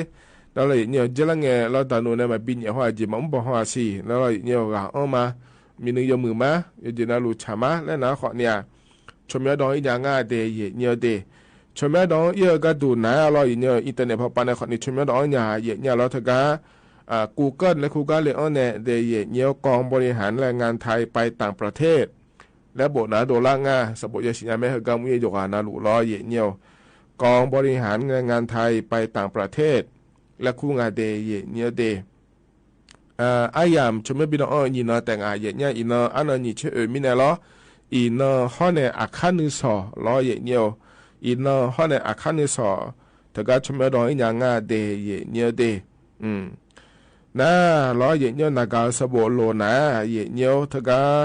ถ่ายพอปานในมาเนี่ยรอถ่ายพอปานในเนี่ยบทถ่ายเดยเนี่ยเด02-245-0978แล้วไงเนี่ยรอ02-245-0978มาบทดอนยาเดนะอาคาโนเฟบัวปานจนอปานนะหาของยาไม่เดมาเงินนะขอนี่งาจพอนะหาเลยยาไหมรอเนี่ยเฟบัวปานเนโลแล้วเราเลยนี่อายุจพอขอเนี่ยนะหาเลยยาแต่เดเนี่ยเดนักการสบุทีมยังอาสี่เนี่ยรอ0800616576แล้วไงเดเนี่ยเด0800616576แล้วไงเนี่ยรอนายเจมาเจียงเงะรอเนี่ยเจมาเจียงเงะให้อินเฮาเนี่ยคันนึงสอยเจนาลูซาซอฮอจีเนี่ยรองาขอเนี่ยอิสราเอลมีของเอียเนี่ยกระจำจากขอด้วยมาเมียเลยไทยมีของเราคือว่าปจาขอมาโลเล่งเลยแล้วนะรอเนี่ยชมเนี่ยดอกเนี่ยอายุมาจาโดเลยเนี่ยชมเนี่ยงาเดแล้วดอลลาร์ตานะรอเลยอย่างนี้สตาร์ยาเลยมึงอ่ะเดย์เนี่ยก็ก่อก็จังดาก็ดูแล้วงานเนี่ยอย่างนี้เราต่อรู้เวยมือหนีผ้าโกยาตางาเชี่ยบะยาเลยมึงอ่ะเนี่ยเหรอเวยมือหนีผ้าโกยาตางาเชี่ยกะยานะขอเรียมือมายานะขอเนี่ยย้อนยาซาพาถางานเนี่ยอย่างนี้รอบาราชีบพมือเนี่ยยานะบีคนเนี่ยมาเดแล้วรอเนี่ยเวยมือเจนี่เหรอ เจอยู่มันก็ดูงาเลยแล้วก็น่าเยอะล่าเผือแล้วงานเราในเหตุนี้รอน่าเถอะก็นายโยมาในถาบพอรอเหตุเนียววิบอิสราเอลมีของปาขอไปจะดังอาศัยเหตุเนี่ยเราไทยมีของเราคุยเรานานว่าก็เถอะก็อยู่อย่างจะเชื่ออย่างไรมาอีมาไล่ไม่ได้ส่งงานเกิดมาล้อดังนั้นเนี่ยมาบินเนี่ยเนี่ยยอมมาเดี๋ยวมาจ้องหอเดือดล้ออายุมาชอบเชื่อหออย่างไรเนี่ยล้อเจริญเงินแต่หนูในบินเนี่ยหองารู้เลยนะชมเมงกับขาสวยงะรอยอมบดีมึงอ่ะเจริญนะชมเมงกับขาสวยงะมาพายาเดียเนี่ยเดเธอก็ชอบการตรวจสอบประวัติอาชญากรรมและคุณอาเธอก็ยอมบดีเจ้ามาเจ้างารู้เลยชอบเชื่อหอเธอหนาเลยเนี่ยเธอก็ในพาสปอร์ตผู้มาเจ้าก็ดูโลยอมอยากจีงอ่ะเธอก็หุ่ยมือหนีผ้าบาละคนเนี่ยรอเยี่ยวถึงมิเนี่ยรออยู่มึงจะการอากาศแต่ไหนเหรอนะรอจำยอมมางาเดมานี่เงินแม่แล้วไอ้เนี่ยแล้วอย่างนี้อิสราเอลมีของก็จะมุ่งจากอีหมอนะเฮก็โปรอช่องงานเกษตรแล้วคั่วเธอรอมีหมอนะขอเนี่ยชมไม่ต้องเลยเนี่ยไม่เดอันนั้นนี่ชื่อเขาในอินเนาะขั้นนี้สออันนั้นนี่เชื่องานเกินนี่เดแล้วรอเยี่ยวส่วนนักไอ้เนี่ยรอที่ผมพายมาแถวรอมานะหาดอนยานะเธอก็เฟซบุ๊กปานในขอนี้นะหาคนเนี่ยมาเงินนะขอนี้งาเฟซบุ๊กปานในขอนี้เนี่ยช่องอะไรเนี่ยนะหาอะไรเนี่ยไม่เดเนี่ยเดก็เราคุยเดเห็นนั้นยุ่งจะการอากาศแต่นั้นเนี่ยบิสิบิกาเดย์เนียวรอตกาอันนี้อยู่ในทุ่มจีอันนี้อยู่ในนางอาจีนดูลามีนั่นตาโจอยากกูเธออีเนี่ยอาเบเบงสิดามาจ้าเดอรอเฮเลอดีมาพูอยู่หาตัวโลบิกูยังอ่ะเธอกูในจานามาดาก็กูเนี่ยว่าสังกัดไม่บีมันมีกูเนี่ยกูรู้บีอีงาลอติดน่าอยากกูอยากเธออีเนี่ยนะสิดาก็ปวดเนี่ยแม่ยังเนี่ยปวดเนี่ยคนนี้เลยอีกพอก็มาส่วนไหนเลยอยู่หาก็จ่ายอยู่หาเจี๊ยมันเนี่ยก็จ่อที่เดือนน่ะชอบพัดชอบบนหน้าก็นี่ชอบดูบินเน่ไปยุ่งแห่ก็ป้าจิโยชูก็นี่มาอยู่ทานี่ที่บัวหน้าก็นี่อามาดาก็นี่นึกมายาเพนเนี่ยไม่รออาจิมินเอ็น่ะสิดาอยู่ในอีเมลหัวชูกูก็นี่อามาดาพอก็นี่บินเน่เดียจิเจน่ะก็หัวคือยามเลยอะยมาตัวทางอ่ะนั่นนี่มาบีเจย์แล้วน่าอยากเธอมาบีคูเลยน่าแห่อามาดาอยากบีเทนเนเมเน่ทั้งมิเน่มาบีจินี่แล้วอยู่หาชนเน่มาอยู่จินี่อยู่หาตัวอยู่ในมาเลยอามาดาบีเน่อามาดาเนี่ยบิชูหูมาเลยตัวลูกอยากเลยมุท้าเดมึงน่าอยากกูอยากเธอสิได้ยาลาน่าพี่พ่อเต๋อหาอีเน่พี่พ่อเต๋อเชื่อไอจีเน่สิได้ยุ่งจีเนี่ยก็อุลาญางาเดมาลนาปดูญาเนี่ยจิมธนาคนนี้มากันแม่ยันยูที่มีเนี่ยให้พวกอุจิอีโดเดอตัวไอ้เนี่ยงานเนี่ยยุ่งกันนะถ้ายุ่งจีเลยมาได้จะพออย่าบิขวาเลยล้มกันนะเฮอุลาไงมีคนนี้อุลาไงมุดเตอุลาเนี่ยอามาได้ช่วยสายยันยูให้คือคนนี้ก็ไปอีโดเดอคนนี้อย่าไอ้เนี่ยงานเนี่ยกันในตานาดชาติบุญบุญนามาอย่างยูดชาบุญนาอามาดันทางสามาแล้วก็ช่างฐานอย่างยูช่างเราชิมมังเดเหตุโคโรนาดามาอย่างยู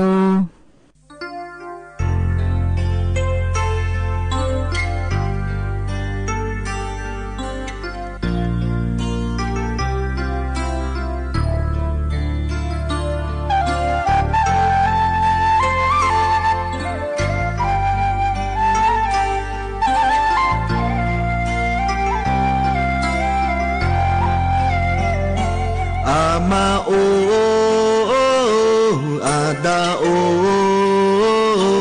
อาลีเฮมอโดไลซอวอสากาเมียมาวอสากาเมียดาวมาเกญาอีนองไลซอมาดาวดอega managa ali hoga gama trong la so do ha nữ na ta gơ ho la i so ali dazi thong po o i nya ama ada nya bi do le nga ama o ada o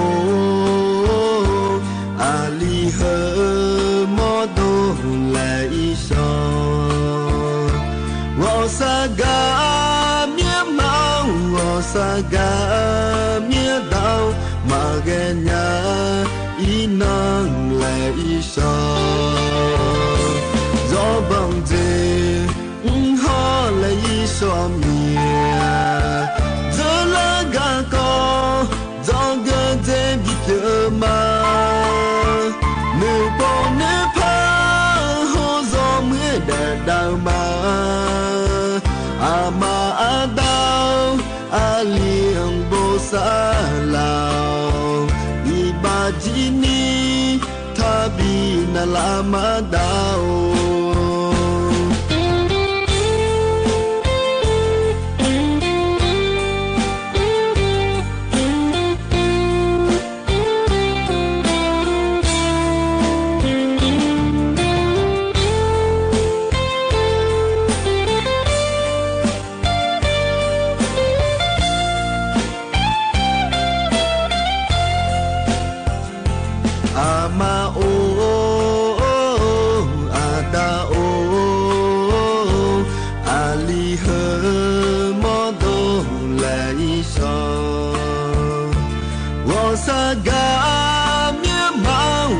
saga mía đau mà ghé nhà khi non lại so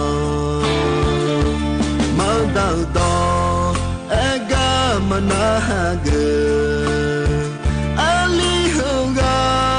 ga ma trong lá so do hà nữ nữ ta gờ ho lại so ali đã gì ama ada nya bi do le nga ama o ada o ali he mo do le so wo saga mia mau wo saga mia dao ma ge nya inang le so do bang je ho le so mia zo la ga ko do ga je bi te ma ne po ne pa ho zo mue da da ma ama adao aliang bo sa lao ibajini tabi na lama dao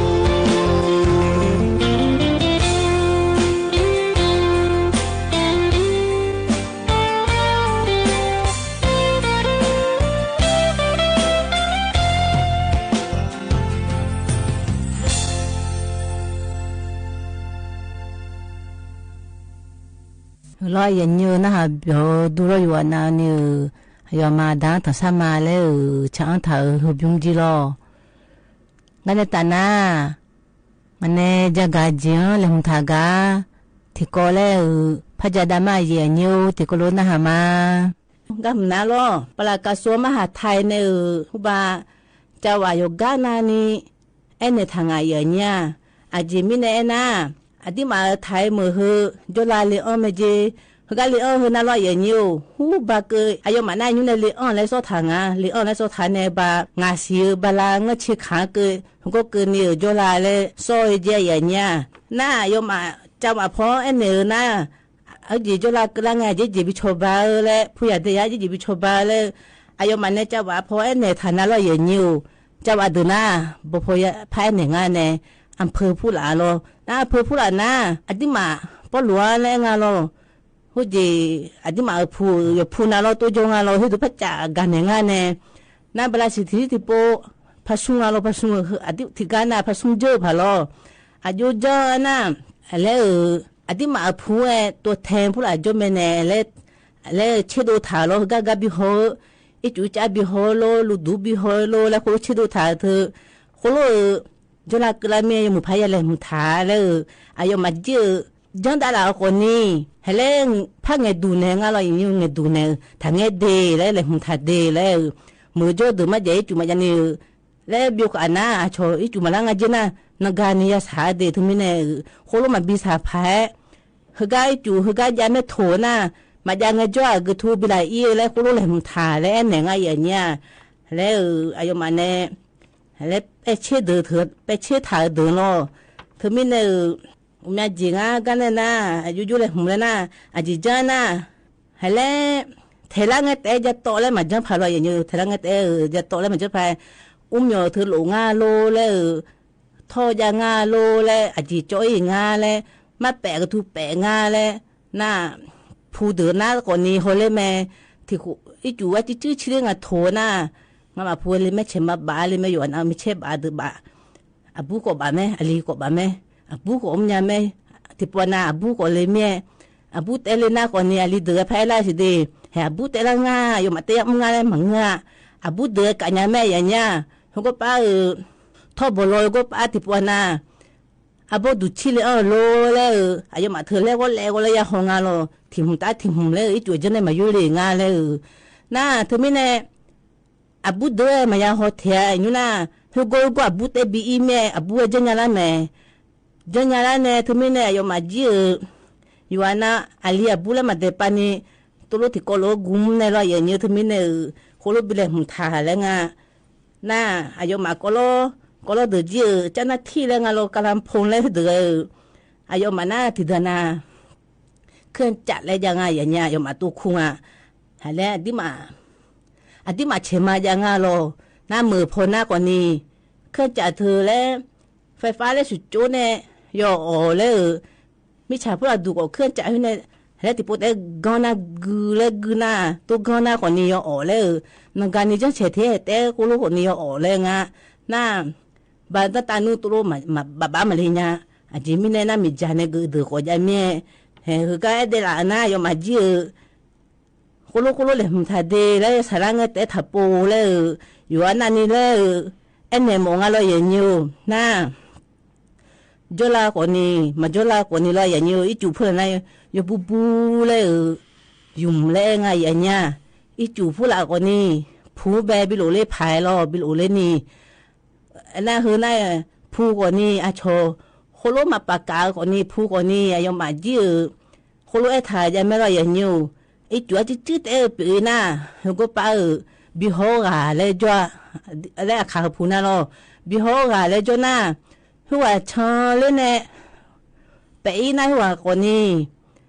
อายุมากกว่าจังหวะเนี่ยอุลิแม่หัวคนนี้รอน่ะหึมน่ะ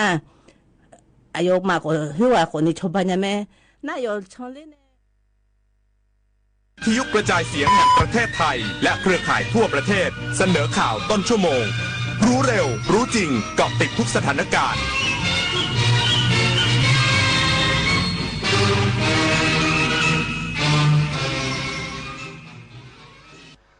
รับฟังข่าวต้นชั่วโมง 22 นาฬิกากับพฤทธิ์แก้วพิบูลครับผู้บัญชาการตำรวจแห่งชาติสั่งการด่วนผู้บัญชาการตำรวจตระเวนชายแดนจัดการพื้นที่และการบุคคลออกจากรัศมีเกิดเหตุระเบิดคลังสรรพาวุธอีกสักครู่กลับมาติดตามรายละเอียดครับ 25 กุมภาพันธ์ของทุกปีคือวันวิทยุกระจายเสียงไทยวันที่รำลึกถึงการกำเนิดกิจการวิทยุไทยโดยพระองค์เจ้าบุรชัดชัยยากรกรมพระกำแพงเพชรอัครโยธินตลอด 96 ปีที่ผ่านมาวิทยุเป็นสื่อสำคัญที่ถ่ายทอดข่าวสารความรู้และอยู่เคียงข้างคนไทยเสมอมา 25 กุมภาพันธ์วันวิทยุกระจายเสียงไทยคุณค่าของเสียงที่อยู่คู่สังคมไทยแสนอาลัยสมเด็จพระพันปีหลวงไทยทั้งปวงหมองหม่นก่นร่ำให้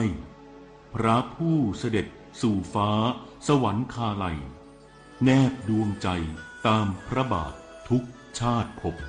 ปวงประชาน้อมสำนึกในพระมหากรุณาธิคุณเป็นล้นพ้นอันหาที่สุดมิได้ข้าพระพุทธเจ้าคณะผู้บริหารข้าราชการและเจ้าหน้าที่สถานีวิทยุกระจายเสียงแห่งประเทศไทยกรมประชาสัมพันธ์อย่ามาห้ามต้องกู้อีกต้องแทงอีกเดิมพันไปเลยหมดหน้าตักน้อยผีพนันเข้าสิงต้องเจอไอเทมเด็ดแม่หมอยันรู้ทันเจ้ามือครั้งแรกติดใจครั้งต่อไปติดพนันล็อกผลให้แพ้ยิ่งเล่นยิ่งเสียข้าวสารเสกสติก่อนเงินเก็บหายก่อนความเชื่อใจจากครอบครัวหมด ลบแอปลบเว็บพนันทิ้งทำกิจกรรมสร้างสรรค์หรือปรึกษาสายด่วนเลิกพนันโทร1323หยุดวงจรพนันออนไลน์ชีวิตคุณมีค่ามากกว่านั้นคำบางคำคุณไม่คิดแต่พ่อแม่คิดโอ๊ยเลิกบ่นเลิกจู้จี้สักทีได้ไหมน่ารำคาญคำพูดรุนแรงสาเหตุสำคัญที่ก่อให้เกิดภาวะซึมเศร้าในผู้สูงอายุลูกหลานอย่างเราสามารถดูแลท่านผ่านทริคคิวใจพระในบ้านเริ่มจากงดใช้คำพูดรุนแรงหากิจกรรมทำร่วมกันมอบงานสร้างคุณค่ากอดเพิ่มพลังใจและพาไปหาหมอด้วยตัวเองรักแท้ดูแลด้วยใจให้ผู้สูงวัยสุขกายสุขใจทุกวันนะคะผู้บัญชาการตำรวจแห่งชาติสั่งการด่วนผู้บัญชาการตำรวจตระเวนชายแดนจัดการพื้นที่และการบุคคลออกจากรัศมีเกิดเหตุระเบิดคลังสรรพาวุธที่กองกำกับการตำรวจตระเวนชายแดนที่21จังหวัดสุรินทร์พลตำรวจโทชัยพจน์ สุวรรณรักษ์รองโฆษกสำนักงานตำรวจแห่งชาติเปิดเผยว่าพลตำรวจเอกกิตรัตน์ พันเพชรผู้บัญชาการตำรวจแห่งชาติสั่งการด่วนไปยังพลตำรวจโทรุ่งโรจน์ ถากูล ปุญญสิริผู้บัญชาการตำรวจตระเวนชายแดนรวมถึงผู้บังคับการตำรวจตระเวนชายแดนภาค2และผู้กำกับการตำรวจตระเวนชายแดนที่21ให้เร่งจัดการพื้นที่และกันบุคคลออกนอกรัศมีเกิดเหตุระเบิดที่คลังสรรพาวุธกองกำกับการตำรวจตระเวนชายแดนที่21อำเภอเมืองจังหวัดสุรินทร์เพื่อความปลอดภัยหากเหตุการณ์สงบให้เร่งตรวจสอบสาเหตุโดยด่วนต่อไปเบื้องต้นเชื่อว่าไม่ใช่การก่อวินาศกรรมเนื่องจากจุดเกิดเหตุเป็นคลังลูกกระสุนเก่าเก็บอยู่ในจุดที่ปลอดภัยโดยขณะนี้อยู่ระหว่างการควบคุมสถานการณ์เพื่อเข้าพิสูจน์ทราบและนำคนออกจากรัศมีอยู่ในที่ปลอดภัยแล้วจุฑาภารักษาพันธ์รายงานผู้ว่าราชการจังหวัดสุรินทร์ประเมินเหตุระเบิดคลังสรรพาวุธที่กองกำกับการตำรวจตระเวนชายแดนที่21จังหวัดสุรินทร์เบื้องต้นคาดว่าเกิดจากสภาพอากาศร้อนจากเหตุคลังอาวุธกองกำกับการตำรวจตระเวนชายแดนที่21หรือตชด21จังหวัดสุรินทร์ระเบิดเมื่อเวลา 19:39 นาทีที่ผ่านมาจนทำให้เกิดไฟไหม้เจ้าหน้าที่เร่งระงับเหตุควบคุมเพลิงพร้อมขอความร่วมมือประชาชนออกนอกบริเวณพื้นที่พร้อมส่งกำลังเจ้าหน้าที่เข้าพื้นที่เพื่อสนับสนุนการควบคุมเพลิงและดูแลสถานการณ์แล้วนั้นล่าสุดนายจำเริญแหวนเพชรผู้ว่าราชการจังหวัดสุรินทร์ได้เข้าบัญชาการเหตุการณ์พร้อมประชุมร่วมกับหน่วยงานที่เกี่ยวข้องในพื้นที่สรุปสาเหตุเบื้องต้นคาดว่าน่าจะเกิดจากอุณหภูมิความร้อนที่สูงเกินปกติแต่พรุ่งนี้เช้าถึงจะเข้าสำรวจอย่างละเอียดอีกครั้งหนึ่งณเวลานี้ได้ควบคุมสถานการณ์เปลวเพลิงไว้ได้ในวงจำกัดแต่การพื้นที่เกิดเหตุและการจราจรจนกว่ามั่นใจว่าสถานการณ์จะปลอดภัยมากที่สุดกฤษดาสุนทร สวท.สุรินทร์รายงานกรมการค้าภายในลงพื้นที่ติดตามสถานการณ์ผลผลิตทุเรียนจังหวัดจันทบุรีเตรียมยกระดับภาพลักษณ์ทุเรียนไทยสู่การท่องเที่ยวเชิงเกษตรเพื่อกระจายรายได้สู่ชุมชน นายเจราวุฒิ สุวรรณอาจรองอธิบดีกรมการค้าภายในเปิดเผยภายหลังนำคณะลงพื้นที่จังหวัดจันทบุรีเพื่อติดตามสถานการณ์ทุเรียนในช่วงฤดูผลิตและหารือร่วมกับเกษตรกรในพื้นที่โดยพบว่าภาพรวมการบริหารจัดการผลผลิตเป็นไปอย่างมีประสิทธิภาพเกษตรกรมีความพร้อมทั้งด้านสถานที่เครื่องมือคัดแยกการควบคุมคุณภาพก่อนกระจายสู่ตลาดรวมถึงการบริหารจัดการปริมาณผลผลิตให้สอดคล้องกับสถานการณ์ในแต่ละช่วงเวลาขณะเดียวกันเกษตรกรได้ย้ำจุดยืนในการรักษามาตรฐานคุณภาพอย่างเคร่งครัดไม่ตัดทุเรียนอ่อนและปฏิบัติตามหลักเกณฑ์ด้านความปลอดภัยเพื่อคงไว้ซึ่งชื่อเสียงของทุเรียนจันทบุรีและสร้างความเชื่อมั่นแก่ผู้บริโภคในระยะยาวนอกจากนี้ยังมีแนวทางยกระดับทุเรียนไทยจากสินค้าเกษตรคุณภาพสู่การเป็นกิจกรรมท่องเที่ยวเชิงเกษตรผ่านกิจกรรมท่องเที่ยวในสวนทุเรียนเพื่อดึงดูดนักท่องเที่ยวโดยเฉพาะจากภูมิภาคเอเชียที่นิยมผลไม้เมืองร้อนและอาหารไทยรวมถึงเปลี่ยนการบริโภคทั่วไปให้กลายเป็นประสบการณ์ท่องเที่ยวที่สร้างความเข้าใจในที่มาของผลผลิตสร้างความเชื่อมั่นในมาตรฐานและยกระดับมูลค่าทุเรียนไทยในภาพรวมปุริมปัสโสภาภาครายงานจบข่าวพฤษแก้วพิบูลอ่านรับฟังข่าวต้นชั่วโมงครั้งต่อไปเวลา 23 นาฬิกาติดตามข่าวที่นำเสนอไปแล้วได้ที่ www.thainews.prd.go.th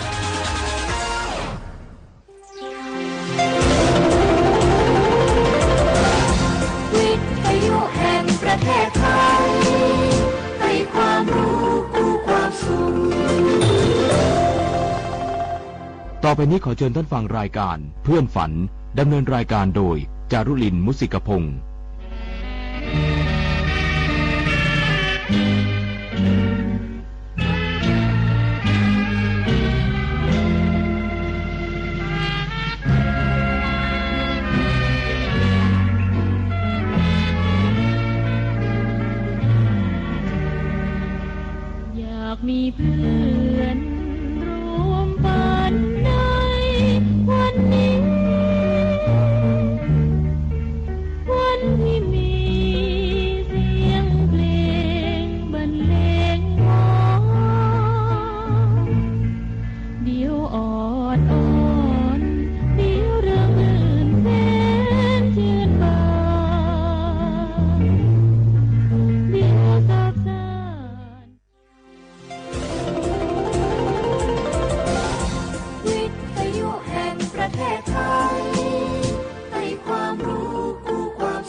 านีวิทยุกระจายเสียงแห่งประเทศไทยจังหวัดเชียงใหม่ AM 1476 กิโลเฮิรตซ์สถานีวิทยุภาคภาษาชาติพันธุ์แห่งเดียวในประเทศไทยที่มีความทันสมัยเชื่อถือได้สร้างอัตลักษณ์กลุ่มชาติพันธุ์สู่สากลพล่ะแก้วเคยสังเกตก็ในปฏิทินไทยมีวันสำคัญเกี่ยวกับสถาบันพระมหากษัตริย์อยู่เกือบทุกเดือนเลยนะแต่ก็นี่แต่กะไปอย่างเช่นเดือนมกราคมวันที่17วันป่อขุนรามคำแหงวันที่18วันสมเด็จพระนเรศวรมหาราชส่วนเดือนมีนาคมวันที่31วันพระบาทสมเด็จพระนางเกล้าเจ้าอยู่หัว2เมษายนวันคล้ายวันพระราชสมภพกรมสมเด็จพระเทพราช6เมษายนวันจักรี4พฤษภาคมวันชัดมงคล3มิถุนายนวันเฉลิมพระชนมพรรษาสมเด็จพระนางเจ้าพระบรมราชินีใช่วันที่28กรกฎาคมวันเฉลิมพระชนมพรรษาพระบาทสมเด็จพระเจ้าอยู่หัววันที่12สิงหาคมกับวันแม่แห่งชาติ24กันยายนวันมหิดลนี่เดือนตุลาคมก็มีวันสำคัญก็คือ13ตุลาวันคล้ายวันสวรรคตของในหลวงรัชกาลที่9วันที่21ตุลาวันคล้ายวันพระราชสมภพสมเด็จย่าและก็23ตุลาก็เป็นวันปิยมหาราชวันที่14พฤศจิกายนวันพระบิดาแห่งฝนหลวง25พฤศจิกายนวันวชิราวุธและก็วันสำคัญในเดือนธันวาคมคือวันที่5วันป่อแห่งชาติครับสังคมไทยเฮาให้ความสำคัญกับวันเหล่านี้คนไทยฮักและก็เทิดทูนสถาบันพระมหากษัตริย์เพราะสถาบันพระมหากษัตริย์อยู่คู่กับคนไทยมาอย่างยาวนานปรารถนาดีจากสำนักงานประชาสัมพันธ์ที่3กรมประชาสัมพันธ์ค่ะ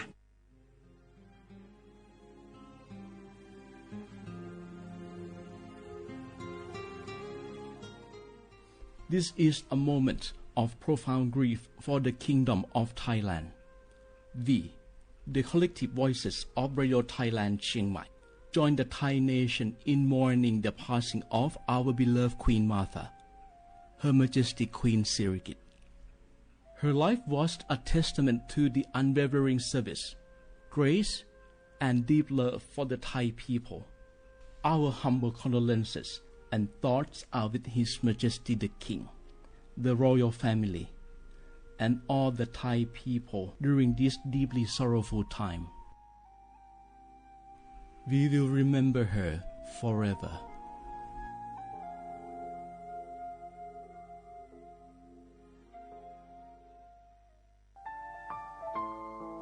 เฮาข้าพี่น้องเจ้าคือไตมีตั้งหม่องเจออันเจ้านางหอคำสมเด็จพระนางเจ้าสิริกิติ์พระบรมราชินีนาถพระบรมราชชนนีพันปีหลวงเลยเข้าสวนหมักหักคำนนเพกว่าย้อนสู้เก่าตึงปันเฮาวิเย็นขวัญเงาเจ้าเฮาขาฮอดถึงตีสุคติกัดเย็นเสกำเฮาขาพี่น้องก้นคือไต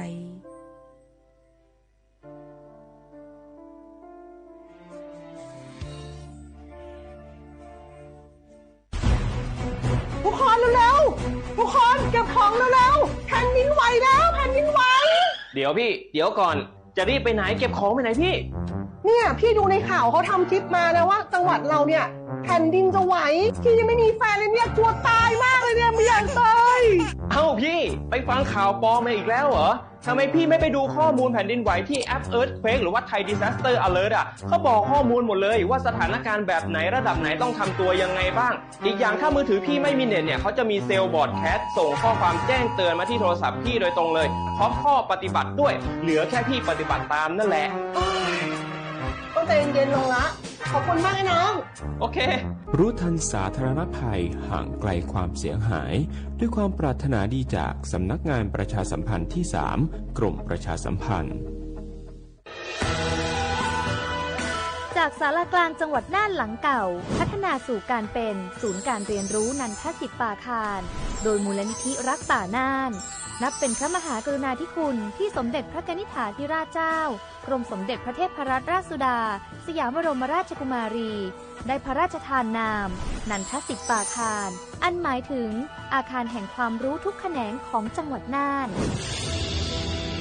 ภายในประกอบด้วยห้องนิทรรศการเฉลิมพระเกียรติรัชกาลที่9แสดงพระราชประวัติและพระราชกรณียกิจของพระผู้ทรงเป็นพลังแห่งแผ่นดินและต้นแบบของความเพียร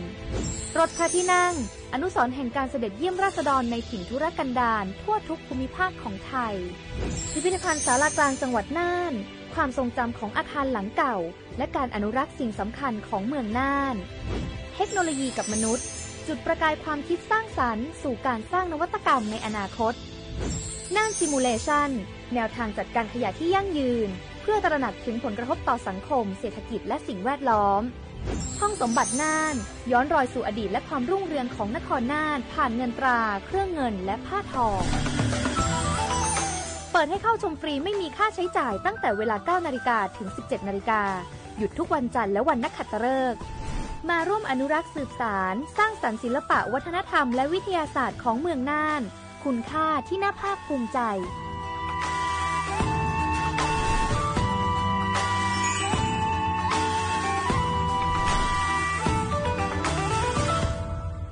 ใครๆก็รู้กันถุงยางอนามัยพกเอาไว้ช่วยได้ช่วยป้องกันโรคอันตรายที่มากับเพศสัมพันธ์ทั้งซิฟิลิสหนองในเอดส์ไวรัสตับอักเสบบีหรือแม้แต่มะเร็งปากมดลูกช่วยป้องกันถ้ายังไม่อยากมีลูกหรือท้องไม่พร้อมตอนนี้แต่ที่ยังไม่รู้คือไม่ใช่สิทธิ์บัตรทองก็มีสิทธิ์ขอรับถุงยางอนามัยได้รวมถึงยาคุมกำเนิดฟรีสิทธิประโยชน์สำหรับคนไทยทุกคนสอบถามเพิ่มเติมสายด่วนสปสช1330ตลอด24ชั่วโมงพวกเราข้าราชการไทยรวมหัวใจรับใช้ประชาชนด้วยความซื่อตรงจะยากเย็นเพียงใดเรายังมั่นคงสร้างสรรค์สังคมเพื่อความสุขที่ยั่งยืนตลอดไปทุกคนเร็วๆทุกคนเก็บของเร็วๆแผ่นดินไหวแล้วแผ่นดินไหวเดี๋ยวพี่เดี๋ยวก่อนจะรีบไปไหนเก็บของไปไหนพี่เนี่ยพี่ดูในข่าวเขาทำคลิปมานะว่าจังหวัดเราเนี่ยแผ่นดินจะไหวพี่ยังไม่มีแฟนเลยเนี่ยกลัวตายมากเลยเนี่ยไม่อยากตายเอ้าพี่ไปฟังข่าวปลอมมาอีกแล้วเหรอทำไมพี่ไม่ไปดูข้อมูลแผ่นดินไหวที่แอป Earthquake หรือว่า Thai Disaster Alert เขาบอกข้อมูลหมดเลยว่าสถานการณ์แบบไหนระดับไหนต้องทำตัวยังไงบ้างอีกอย่างถ้ามือถือพี่ไม่มีเน็ตเนี่ยเขาจะมีเซลล์บอร์ดแคสต์ส่งข้อความแจ้งเตือนมาที่โทรศัพท์พี่โดยตรงเลยพร้อมข้อปฏิบัติด้วยเหลือแค่พี่ปฏิบัติตามนั่นแหละต้องใจเย็นๆลงละขอบคุณมากไอ้น้องโอเครู้ทันสาธารณภัยห่างไกลความเสียหายด้วยความปรารถนาดีจากสำนักงานประชาสัมพันธ์ที่ 3 กรมประชาสัมพันธ์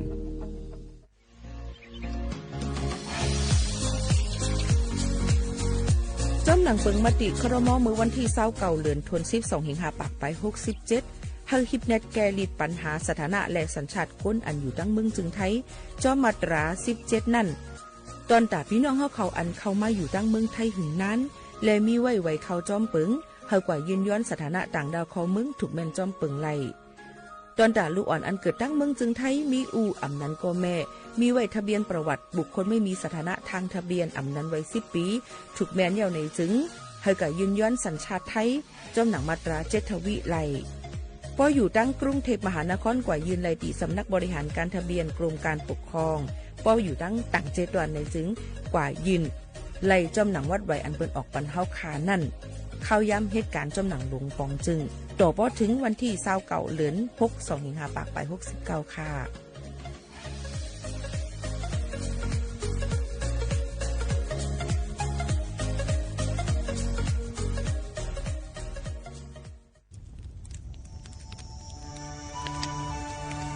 จ่องหู้คาหือ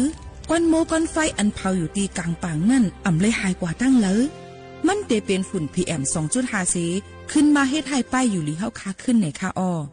ลองลดย่อมปัญหาจังไหนในอ่ำหยาบค่ะเนื่องแวอ่ำเผายุกยักเหมือไม่ต้นเยือต้นเข้ากับในให้ในสวนเฮาเปลี่ยนมากองไว้จ้อมกันเสเฮ็ดเป็นฝุ่นสภาวะ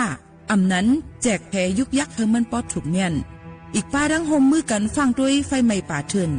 เฮาขาดถูกวิไลผูกต้นไม้น้ำเพิ่มปันปืนตีสีเขียวเฮ็ดเฮาจันล้มเสียนใส่ตาเฮากูก็เลยตั้งมุงมองเฮาลีเสฐานหน้ากอกับสืบปืนเผาตี3กรมประชาสัมพันธ์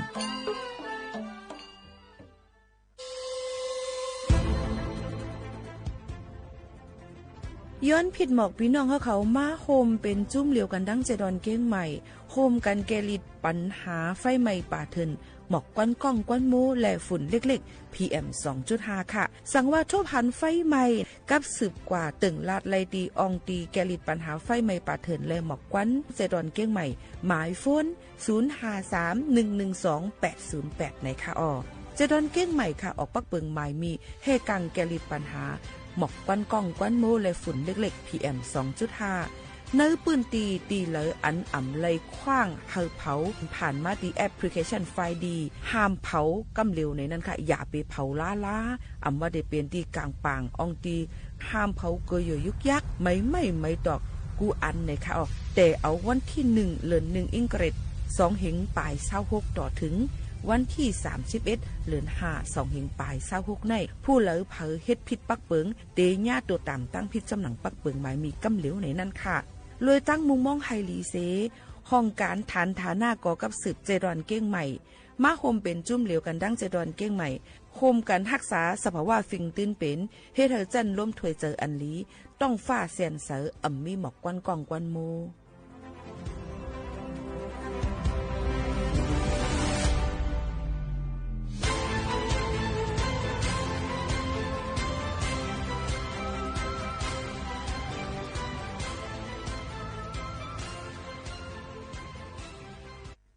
พี่น้องเขาสนใจใครปืนเผาผ่านตั้งห้องปล่อยเสียงสวทเก้งใหม่ปั่นตั้งหูห่มปลาดังมีดังซื้อถ่อมแจ้งแล้งหลีกว่าไก่ในปืนตีเจดอนเก้งใหม่กับสืบมาเลยดี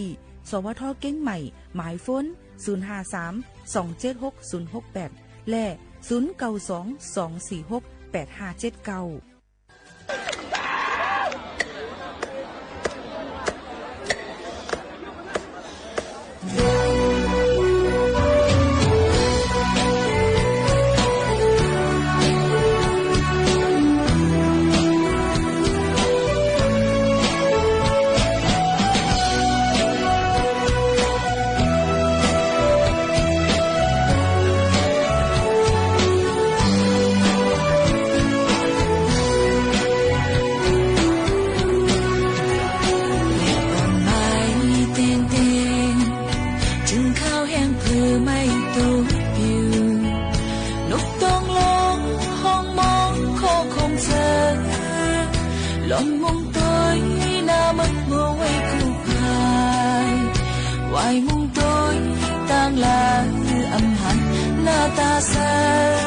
เอาพวกมอง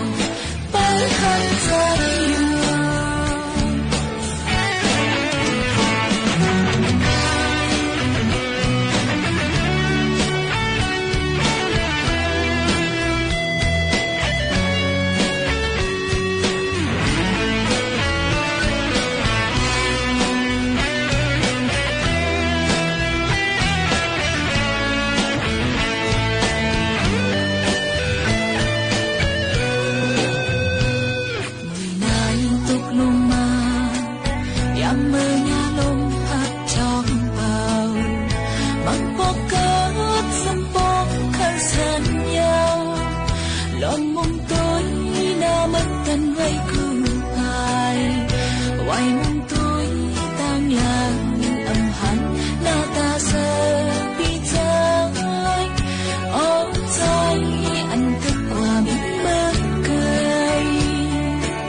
หลังบอกลื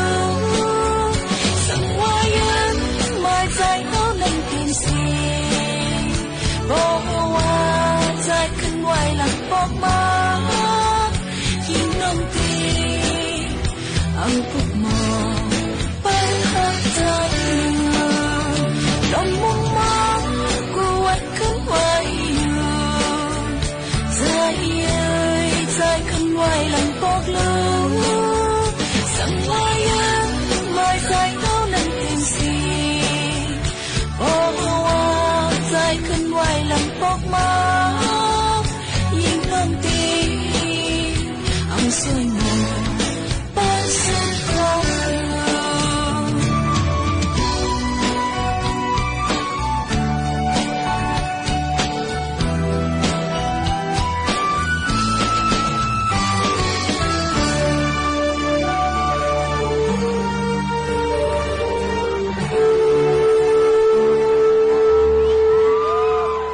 เมื่อสูงค่ะเมื่อสูงพี่น้องผู้ยินถ่อมเฮาค่ะตั้งเซงกูก็กูกวนค่ะทบกันที่เนตอนการห้องปล่อยเซงสวทเก่งใหม่ AM 1476กิโลเฮิรตซ์ค่ะอยู่เป็นอ้อยก็อ้อยเซจอมกันในวันเมื่อในเซตอนตาในวันเมื่อในก็ถึงมาเนื้อวันอังคารที่24เดือนธันวาคม2แห่งปลาย26ปีใต้2แห่ง1ปากปลาย20ปีก็จะ1แห่ง3ปากปลาย87คู่เป็นเดือน4มื้อเปียดคำฮอดถึงมาในวันเมื่อในเสอยู่จอมข้าวผู้ปืนเผาและผู้จัดรายการยิ่งหมู่ข่าวนุ้นฮบทบจอมปีน้องเขาข่าวย่ำจำหนังอันเอาคาเล็กมักคันเลยหลัดกันไว้จึงหนังในนั่นค่ะเมื่อในหมู่ข่าวนุ้นเดย้อนหรือการไว้เสแลตอนดักข่าวเงาคึดตันเดกอเดย้อนนอมเมทาอ่อนตั้งเสเฮาปีน้องเขานั่นทอมปืนหูตั้งหันและเพียงความหวานหูถูกเจออันทางเฮียนฝากตวนจู้ถึงบ่แม่พี่น้องเขาก่อนเคียนดอป่องเจอปันในย้อนน้อมอย่านำเต้ๆในค่ะอ่อนกันหรือเฮือหรือใจกันก่อนค่ะ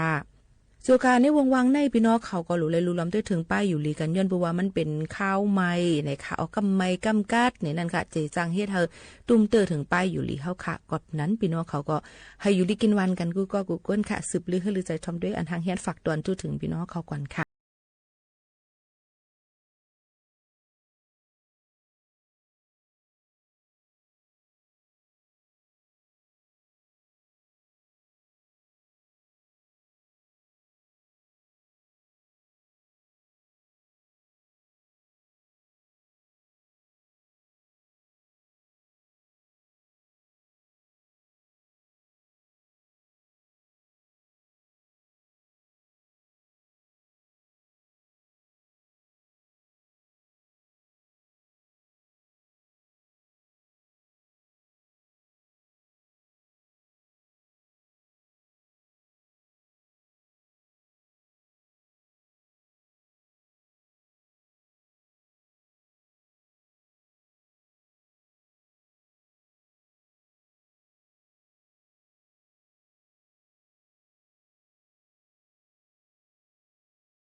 เทียงลองปื้นหู้ตั้งหันที่ข้าเจอเอามาฝากตอนจุถึงปอแม่ปีน้องเฮาเขาเนี่ยค่ะเมื่อไหร่ที่เอามาปื้นหู้ตั้งหันเกี่ยวกับไปลองป้ายอยู่ลีค่ะ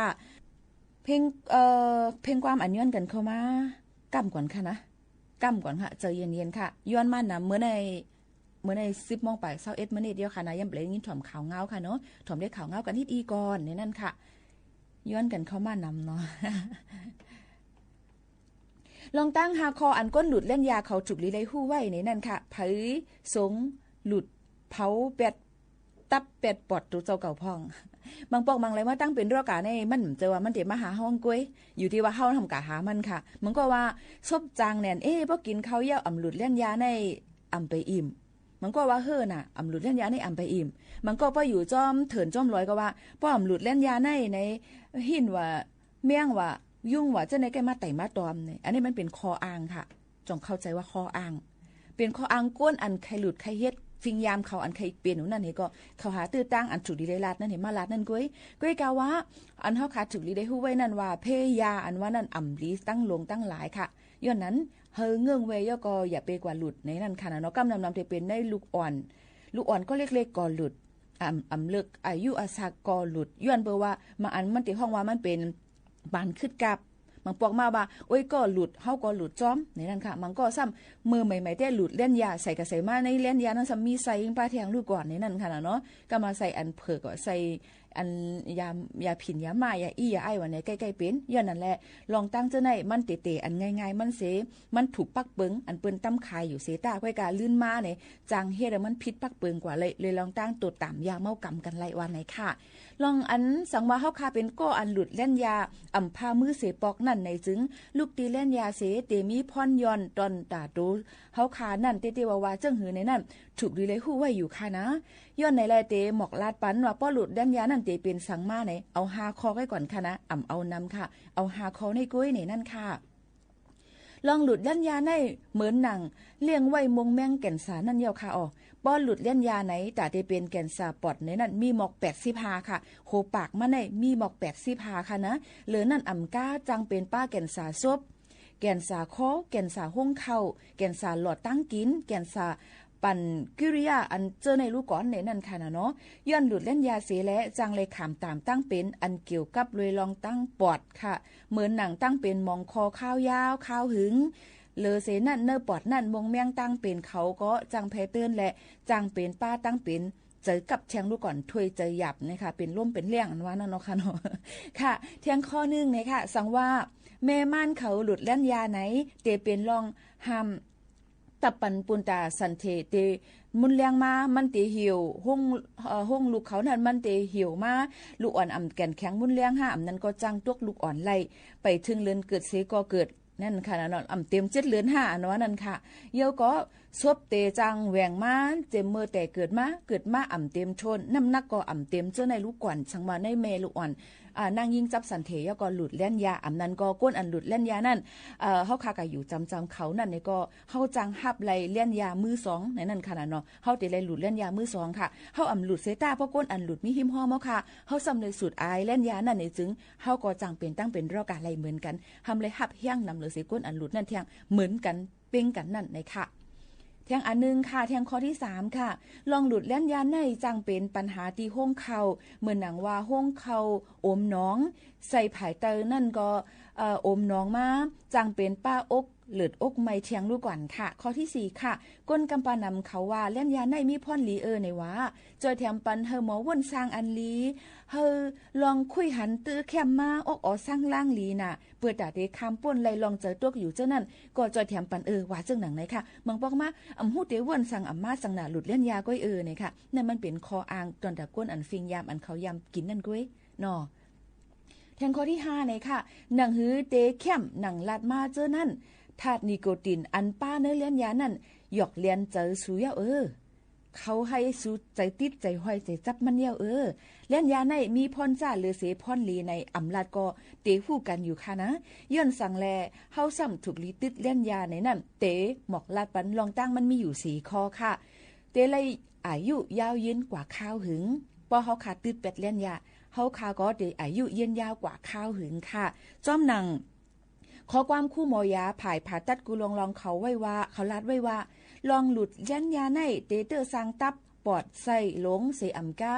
ปอดดอนกูอันมีในตัวคิงกวนเฮาในนำเตอร์เตว่าลองหลุดยันยาในเกี่ยวกันตั้งลองตั้งอันก้นในลุงฟ้าเลยตายย่อนแก่นสา15มิ้วอันตายนำเดเสเปิ้นปึงนึงไหนค่ะสังว่าตืดแปดยันยาแปดในถึงปอดดอนตัวคิงอันรู้แล้วกว่าย้อนแล่นยานั่นก็ได้ขึ้นหลีขึ้นมาขึ้นก้วยนำก็ซ้ำเกว่าไหนค่ะนะอยู่ที่ว่าเขาหลุดแล่นยามาหึงห้าหึงนั่นไหนค่ะก้นอายุหิมห้อหมอก30ปีอันตืดแล่นยาเย้านั่นป้อเตแตกเนื่องกันต้วยตั้งก้นตึกหลุดแล่นยาในจึงย้อนตั้งเป็นอันเกี่ยวกับลองหลุดแล่นยาเสแลตายกว่าในลดย่อมกว่าหมอก90วาก90%ค่ะก่อนมีหลักฐานมันไว้อยู่จำหนังเปิงอันเปิ้นเตรียมมาไว้นั่นโยก็ตัวทบมาไว้นั่นจำหนังมอยาเขาไปอันค่อยหันเขานั่นเลยค่ะเตเก็บหอมเงินเลยมาแทงน้ำวนสอนด้วยค่ะก้นอันหลุดด้านยานั่น1เปิ้นห้องวัน1แถวผมใจค่ะ1กับ1กับในเนี่ยค่ะเพราะเป็นตั้งเมืองไทยในจำปากเขาค่ะนะกาขอนมันก็ขึ้นมาน้ำ1กับจำปากเขาว่า1ปากในค่ะเลยเมื่ออันตั้ง60แต่เหลียวใน90ปลาย70ป้อว่า1วันสู่หลุดกว่า1กับเงินสู่ได้เซ็งมากะหือเฮาว่า100 วัตต์นั่นซื้อเขาพักเลี้ยงลูกเลี้ยงล้างไก่เฮือนอำลีค่ะอำนั้นก็เพราะว่าเฮาค่ะแต่ติก็หลุดเล่นยาซื้อ1กับนั่นในเฮาค่ะเอากะจอมออมสินไว้เพราะว่าหึงมา1เดือน2เดือนมา1ปีมาพี่น้องเขาได้มีเงินหมอกะหือค่ะอันแค่ไรนั่นจ่องเตไลด้วยการหลุดซื้ออันที่มันถูกแม่นเจ้าหนังปึงไม้มีค่ะนะอย่าไปลาดีกว่าซื้ออันนำแค่ไรนั่นลูกกว่าในนั่นค่ะเตเก็บหอมเงินเลยมานำย่ำเร็วสู่เตฟังแม่นว่าหลุดเล่นยาอยู่ในเหมือนตั้งจุดเงินสู่8นั่นก้วยค่ะหลุดเล่นยาเหมือนตั้งจุดเงินอันหามา8นั่นก้วยบางตีในเล่นยา1แอบยังไหลปันเป็นเหงลูกก่อน1แอบหาเหงเจอไหนเงินไทยเหมือนหนังยี่หมกเขาโน่นเลยกว่าเป็นหูปากมันก่อนปากปลายเจอไหนค่ะสั่งว่าหลุด1วัน1แอบใน1ปีเลยเตเสียงเงินหนูเป็นกะหือกำเหลียววนสอนเอาหังก้วยค่ะเนาะอันนี้สอนปันเนียวค่ะนะข่าวอันนี้ค่ะเตเฮ็ดเฮาฮู้มาว่าเตอสางปาเงาลายเงินตองอันเฮาคามีอยู่นั่นป้อเฮาคาเลยเงินกะแห้ง3ปากปลาย8วัตต์กาหลุดแล่นยาเฮาคา1ปาก2ปากปลาย8วัตต์นั่นมีกำในการน้ำมันลวดเฮาคาค่ะหรือกาเขากับผ้าเฮาคาแต่3ตาค่ะหรือซ้ำเตกึหรือกะหืออันเฮาคาเหตุการณ์มาอยู่กวนวันไหนต้องถือจังเก็บเลยค่ะจงใจอย่างนั้นเฮาคาถูกลีเลยง่วนสอนถึงอันในจอมในนั่นค่ะเย้าก็เตจังเกียดกังปันป้ายอยู่หลีก้นเจออันหลุดเล่นยานั่นเทียงลูกก่อนในนั่นค่ะสังว่าเฮาหลุดเล่นยาลูกล่างนั่งเมโพสูกอลีเมสูกอลีก็อันสูฮักเจอนั่นมีตั้งพิษสังเสนั่นจังเตอสร้างกว่าในวนตัวอีกนึงค่ะนะว่าเตจังหลุดเล่นยามือ2อันว่านั่นจอมหนังการค้นคว้าเขาเสลูกอ่อนเจออันไรอยู่จอมก้นหลุดเล่นยานั่นจังเป็นมาปอดจับกัดมงเมียงเข้าในหูเจอในเทียงลูกก่อนค่ะเลอเซนั่นลูกอ่อนอันเกิดออกมาตีเมก็อันหลุดเล่นยานั่นน้ำหนักเต็มไปถึงเลือนเกิดเสเกิดเจ้าใน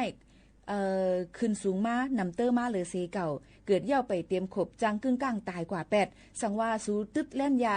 ในก้วยก็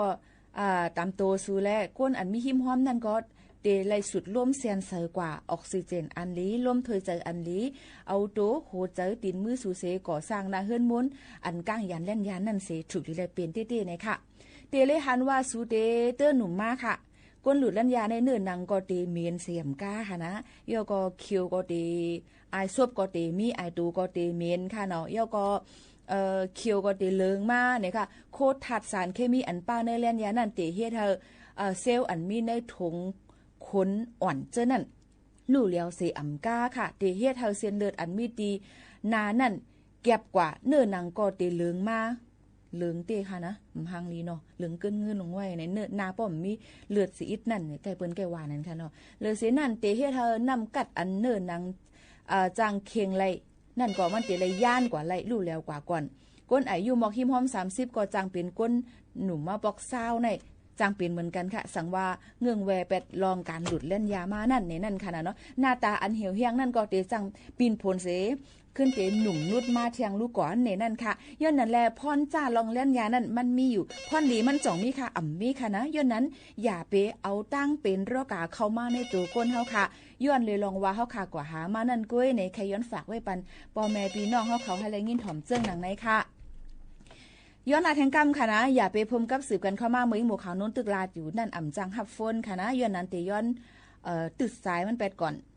เฮาขาดติหับมือพ่อเฮาขาเปิดปันเพียงความนั่นกุ้ยเนี่ยป่องใจบันเสกำเนี่ยค่ะเพียงความอันย้อนเขามาก็ติคัดจะเปิดปันให้ลิงยินถ่อมกันมือไกว่าให้มืออ่อนค่ะสืบยินถ่อมด้วยค่ะ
เขาตึกถมห้องปล่อยเสียงสวทเก้งใหม่ AM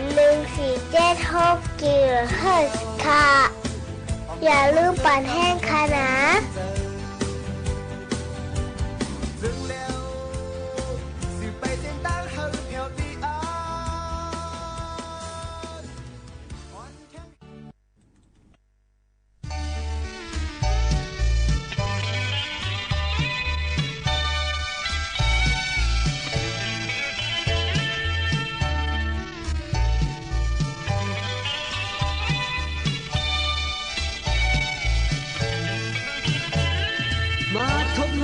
เนื้อคิวกลางเวียงเมื่อขิงโหคำได้อันสิกินปู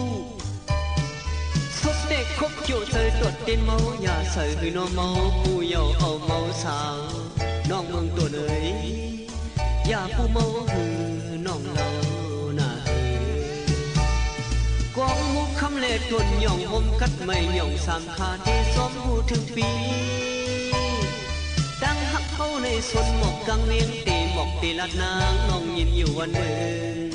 น้องเมืองตัวเนยอยากกบหักเสหักเลอยากเส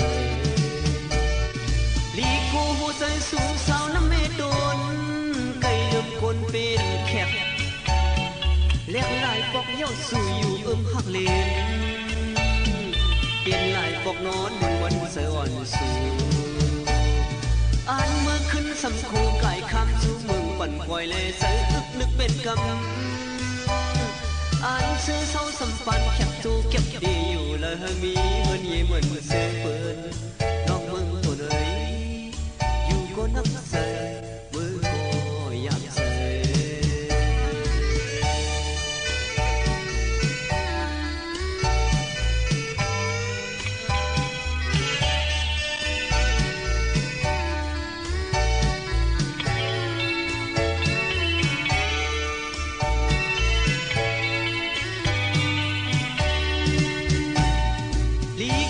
ใจสูงเศร้าน้ำไม่โดนใกล้เริ่มคนเป็นแคบเล็กลายปอกย่อสู่อยู่เอื้อมหักเลนเตียงลายปอกโน้นหนึ่งวันใส่อ่อนสู่อ่านเมื่อขึ้นสำโคไก่ข้ามสู่เมืองปั่นปล่อยเลยใส่อึกนึกเป็นกำอ่านเสื้อเศร้าสัมปันแคบจูเก็บดีอยู่ละมีเงินยี่เหมือนเสื้อเปิดน้องเมืองตัวเนยก็นักเสือมือก็อยากเสื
กำนำในป้อมือใหม่ๆได้ก็ว่าเฮาถึกยากกันต้องใจค่ะมันกึ่งถึกยาวเนี่ยค่ะป้ออยู่กว่าหึงๆเนี่ยมันมีวติกันนั่นเนี่ยมันใครเปลี่ยนค่ะนะย้อนนั้นแหละตอนด่าก้นก้อนึงในก้อนึงแต่เดี๋ยวมาฮู้จักมักจือกันเดี๋ยวมาเป็นก้อฮักกันเป็นอ้อยก้ออ้อยเซกันเป็นปีเป็นน้องกันเอากันว่าป้ากันเป็นนั่นในมันตึนมีตื้อตังมันมีไว้อยู่ยาวในนั่นค่ะย้อนนั้นอย่าไปกลุ่มป้องว่าเป็นวดกรรมวันหลังมันวดมันไปสุดไปเซงนั่นในอย่าไปว่าค่ะนะย้อนนั้นแหละเฮาวนสอนว่ามันถูกเป็นมามันคิดมามันเฮ็ดนี่มาไว้เย้านั่นไงเฮาซ้ำเตเลยเฮ็ดจังหือเฮามันลีล่ะอำนั้นก็เฮาซ้ำเตเฮ็ดจังหือป้อมือมันอำลีนั่นห้ามเตคามปดหลอดไหลลองเจอนั่นจังหือล่ะนี่ย้อนนั้นอย่าป่วยกลุ่มป้องวดกรรมวันหลังอย่าไปกลุ่มป้องว่าอันนั้นอันไหนนี่อย่าไปกลุ่มเนตั้งพิธีเปิ้นอย่าไปกลุ่มเนวดกรรมค่ะย้อนนั้นไผเฮ็ดสังก็เตไลอันนั้นอยู่ที่ตัวเฮาค่ะทั้งหมดทั้งเสียงนั่นก้อยนี่นั่นค่ะนะเนาะย้อนนั้นก็ฝากไว้ปันพี่น้องเขาจ้อมนี่นั่นค่ะกำนำนำเปิ้นว่าเฮียงแหลมกว่ากำสินนอนเกี้ยงล่ะอำกว่ากำสิเนกะเข้า3วัน7วันล่ะก็นุ่งขาวห่มขาวแลในค่ะว่ามันก็กัดท้าโหรวมลูกก่อนแลในนั่นค่ะนะเนาะที่เทมันนั่นใจเฮาคาซ้ำจ่องไปผึกจืนขาวใสจ่องไปล่างให้มันแซมใสเย้าคือในเฮาอำตาบโหลถามอำตามโหลเฮ็ดให้มันเป็นแฟชั่นอำตาบโหลเฮ็ดว่าเปิ้นกว่าเฮาก็ใครกว่าเนี่ยมันก็ค่ะนะอันนี้ได้วางค่ะนะลาดไว้กว่ากำสินนอนเกี้ยงค่ะยังทึกเซลฟี่ถ่ายแคบหางตัวเจ้าเก่าว่ามื้อนี้มากำสินนอนเกี้ยงในนั่นค่ะเฮ็ดตั้งลีอำตามโหลให้เปิ้นหันในนั่นค่ะนะเหมือนข้อความ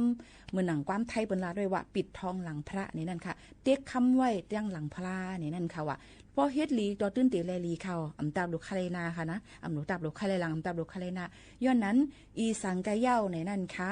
อำตาบโหลป้องอำตามโหลว่าเฮียงสุ่มกะนอนเกี้ยงเฮียงสุ่มกว่าไว้พลาเฮียงสุ่มกะให้นั้นหาในนั่นค่ะมังก็กว่าหยาดน้ำกว่านอนเกี้ยงพลาในย่ำไปลืมตีตั้งเฮือนเถียงรู้ก่อนย้อนนั้นเตเฮ็ดป่องสังค่ะนั่นเอาค่ะนะเนาะเอาค่ะลาดน้ำก็สุกซากค่ะเนาะลาดน้ำก็เตสุกซากอำลาดน้ำก็ห้ำคำจะย้อนนั้นในข้าวย่างก็จำหมดจำเซงค่ะนะ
ย้อนนั้นฝากไว้ปันว่าเจ้ากาเข้าเขามาในเข้าใหม่ข้าวล้มแรงลงเจ้าหนังในนั้นให้รู้ลำได้ถึงป้ายอยู่แล้วก็ให้สวนหน้าเฮาค้านั่นในสวนเฮาค้านั่นอย่าเป็นลาลิเป็ดเล่นยาวไว้อันตียังไปหมดเดียวเฮโกจังมันล่ามกว่าเลยไม่ตองมันเผิดตกลงมามันหงมันแหงกว่าโกจังล่ามกว่าไม่จอมตาเผยสันลอยไหลในนั่นค่ะเยาก็พองตั้งกินตั้งย่ำอันตึกมีอยู่นั่นในก็ได้เป็นเหมือนหนังพักมันคงพักมันความไทยเปิ้นห้องว่าพักหวานเถินพักหวานป่าอันว่านั่นเปิ้นก็ได้ใกล้ๆจุดไผ่เผาเยาก็หนังคือมันติหุ่นมาเหมือแทงเอามาเก็บขายกันนั่นเป็นลองลอกไล่ตัดได้มาขายให้เลยเงินดองกวยกาว่าตัดได้มันจังเป็นเพกึ่งกลางตุ้มเตอตอนตาป้ายก้นมนุษย์ซาเฮาขาป้ายอยู่หลีเซอำกาตุ้มเตอป้าตัวสัตว์เถินอันอยู่ท่อมตาเผยสันร้อยนั่นแทงดูก่อนในนั่นค่ะฝากให้ปันพี่น้องเฮาเขาตั้งหมดตั้งเซงอันลีก็เอาอันไรเมาก็แปดค่ะอยู่จ้อมกันตีในเซขาวโมขานนเตะไรผัดยันพี่น้องเขาเมื่อกว่าก่อนเย้าค่ะจ่องขึ้นมาพบมาทบจ้อมปอมแม่ปีน้องๆเขาแทงตีเก่าข้าวยามเก่าๆจ้อมยิ่งโมขานนก้นก็เก่าค่ะนะวันเมื่อในผัดยันเมื่อดังเพียงความเจอถึงแซนวีของเซจ่องขึ้นมาพบมาทบจ้อมกันแทงค่ะม่อนๆค่ะเหมือนสงค่ะยานไกลกันสัมปอมีข้าวเบือสาวห่างลีอ่อนน้องเวงเส้นวีสั่งขึ้นทบกันจองตีดอง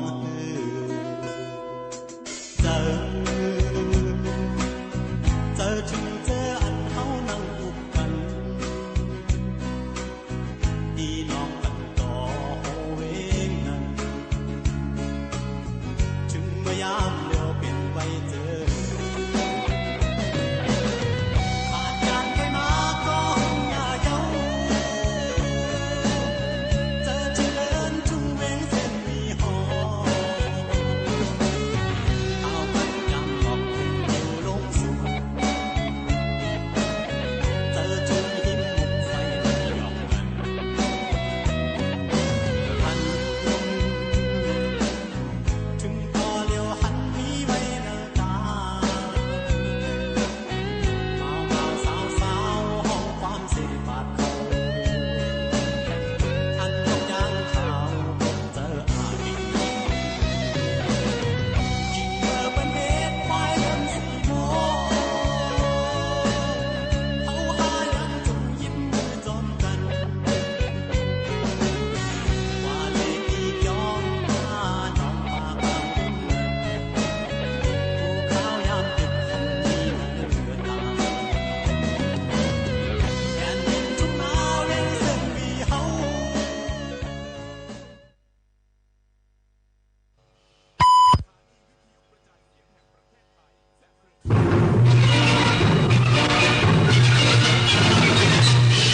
สถานีวิทยุกระจายเสียงแห่งประเทศไทยและเครือข่ายทั่วประเทศเสนอข่าวต้นชั่วโมงรู้เร็วรู้จริงเกาะติดทุกสถานการณ์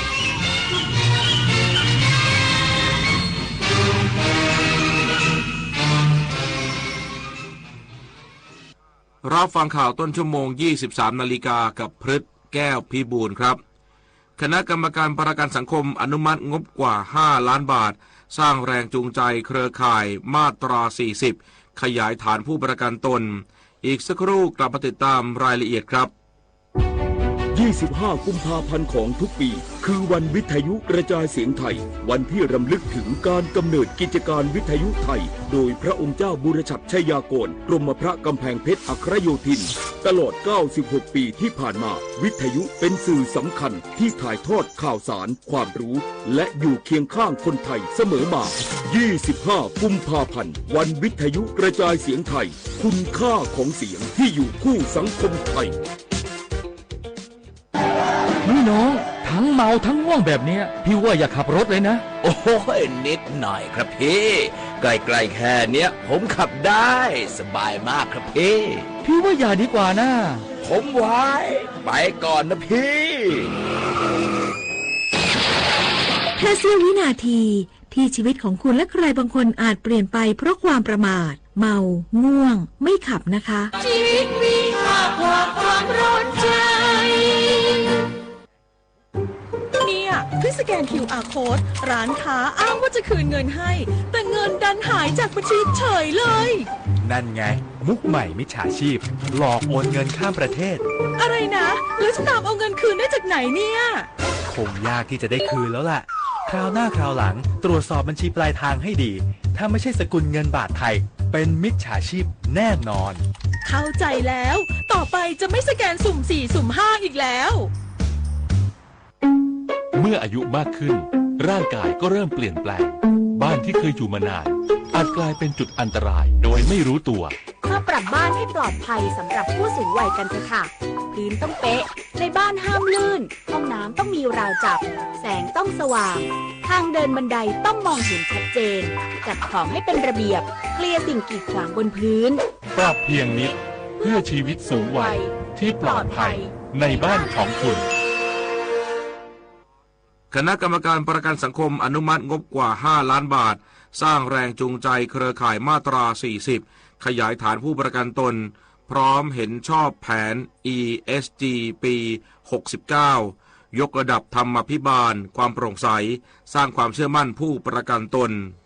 นางนิยดาเสนีมโนมัยรองเลขาธิการสำนักงานประกันสังคมและโฆษกสำนักงานประกันสังคมเปิดเผยผลการประชุมคณะกรรมการประกันสังคมหรือบอร์ดประกันสังคมชุดที่ 14ซึ่งอยู่ในช่วงรักษาการว่าการประชุมวันนี้มีวาระพิจารณา2เรื่องคือการทบทวนแผนโครงการด้านความยั่งยืนขององค์กรหรือ ESG ภายใต้แผนปฏิบัติการระยะ5ปีและแผนปฏิบัติการของสำนักงานประกันสังคมประจำปี2569เนื่องจากกองทุนประกันสังคมถือเป็นกองทุนหมุนเวียนขนาดใหญ่ที่ต้องปฏิบัติตามพระราชบัญญัติทุนหมุนเวียนพุทธศักราช 2560 ของกรมบัญชีกลางโดยปีนี้นับเป็นปีแรกที่มีการกำหนดให้จัดทำเป้าหมายและตัวชี้วัดด้านความยั่งยืนอย่างเป็นรูปธรรมนอกจากนี้ที่ประชุมบอร์ดประกันสังคมยังเห็นชอบอนุมัติงบประมาณเพิ่มเติมประจำปี 2569 สำหรับเป็นค่าใช้จ่ายสำหรับสนับสนุนเครือข่ายผู้ประกันตนมาตรา 40 โดยกำหนดให้เครือข่ายที่แนะนำสมาชิกและทำให้มีการส่งเงินสมทบอย่างต่อเนื่องจะได้รับค่าตอบแทนรายละ3.50 บาทต่อคนต่อเดือนซึ่งที่ประชุมได้อนุมัติงบประมาณในส่วนนี้รวมกว่า5 ล้านบาทนิตยาคุณสิมรายงานจังหวัดสุรินทร์วางศิลาฤกษ์สร้างอนุสาวรีย์นักรบกล้าเนิน350เชิดชูวีรกรรมทหารไทยเชิญชวนร่วมสมทบทุนจังหวัดสุรินทร์จัดพิธีบวงสรวงและวางศิลาฤกษ์ก่อสร้างอนุสาวรีย์นักรบกล้าเนิน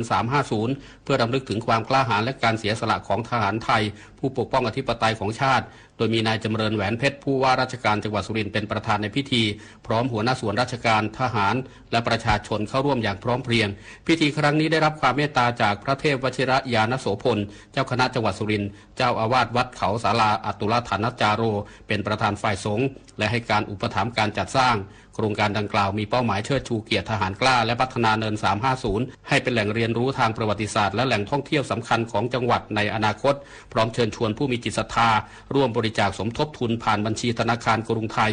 ชื่อบัญชีไทยนิยมพัฒนา1,122เลขที่32908794437กฤษดาสุนทรสวทสุรินทร์รายงานตำรวจสอบสวนกลางจับกุมอดีตช่างติดตั้งอินเทอร์เน็ตดัดแปลงสัญญาณโทรศัพท์เคลื่อนที่ใช้ก่อเหตุหลอกลวงประชาชนพลตำรวจโทณัฐศักดิ์ชาวนาใสผู้บัญชาการตำรวจสอบสวนกลางแถลงข่าวการจับกุมนายสันติโชคอายุ33ปีอดีตช่างติดตั้งอินเทอร์เน็ตซึ่งติดตั้งอุปกรณ์แปลงสัญญาณโทรศัพท์ที่สามารถใส่ซิมการ์ดได้หลายซิมให้แก๊งคอลเซ็นเตอร์ที่บ้านพักจังหวัดสระแก้วพร้อมของกลางเครื่องซิมบ็อกรวมกว่า12เครื่องเราเตอร์ Wi-Fi 9เครื่องเครื่องสำรองไฟ4เครื่องโทรศัพท์มือถือ2เครื่องคอมพิวเตอร์โน้ตบุ๊ก1เครื่องและกล้องวงจรปิด3ตัวใช้โทรหลอกผู้เสียหายกว่า 56,000 รายพร้อมดำเนินคดีในข้อหามีใช้นำเข้านำออกหรือค้าซึ่งเครื่องวิทยุคมนาคมโดยไม่รับอนุญาตจากเจ้าพนักงานผู้ออกใบอนุญาตจากการสอบสวนเบื้องต้นผู้ต้องหารับสารภาพว่ารับจ้างติดตั้งอุปกรณ์ให้เครือข่ายโดยได้ค่าจ้างเครื่องละ 2,000 บาทจากการตรวจสอบเพียง2เครื่องพบว่าช่วงวันที่13ถึง19กุมภาพันธ์โทรออกกว่า 56,000 สายตำรวจอยู่ระหว่างขยายผลจับกุมผู้ร่วมขบวนการเพิ่มเติมจบข่าวพฤษแก้วพิบูลอ่านเราฟังข่าวครั้งต่อไปเวลา 6 นาฬิกาติดตามข่าวที่นำเสนอไปแล้วได้ที่ www.thainews.prd.go.th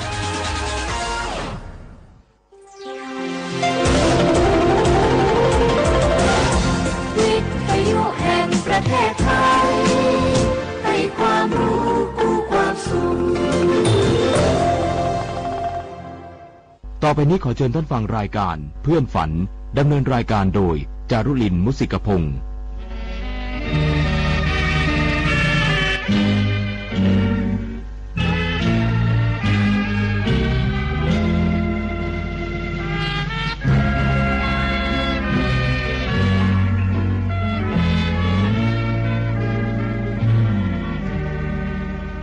อยากมีเพื่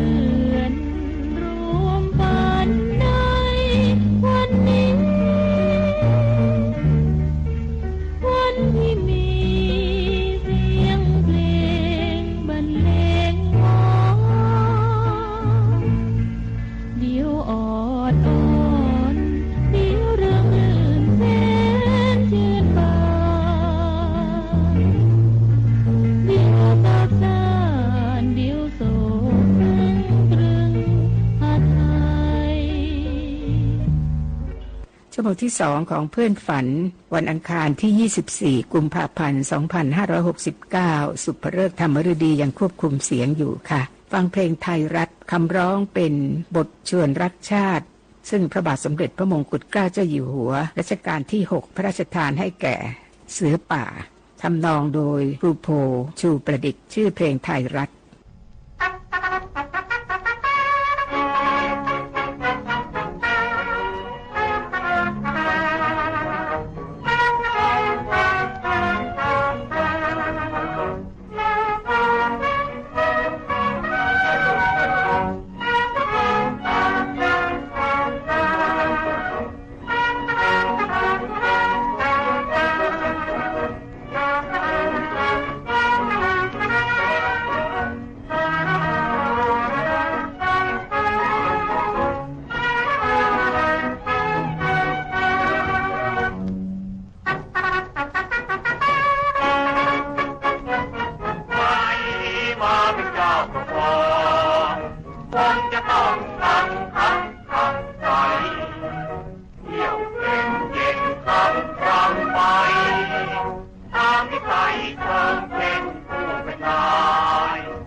ที่จบไปนั้นคือเพลงไทยรัฐนะคะ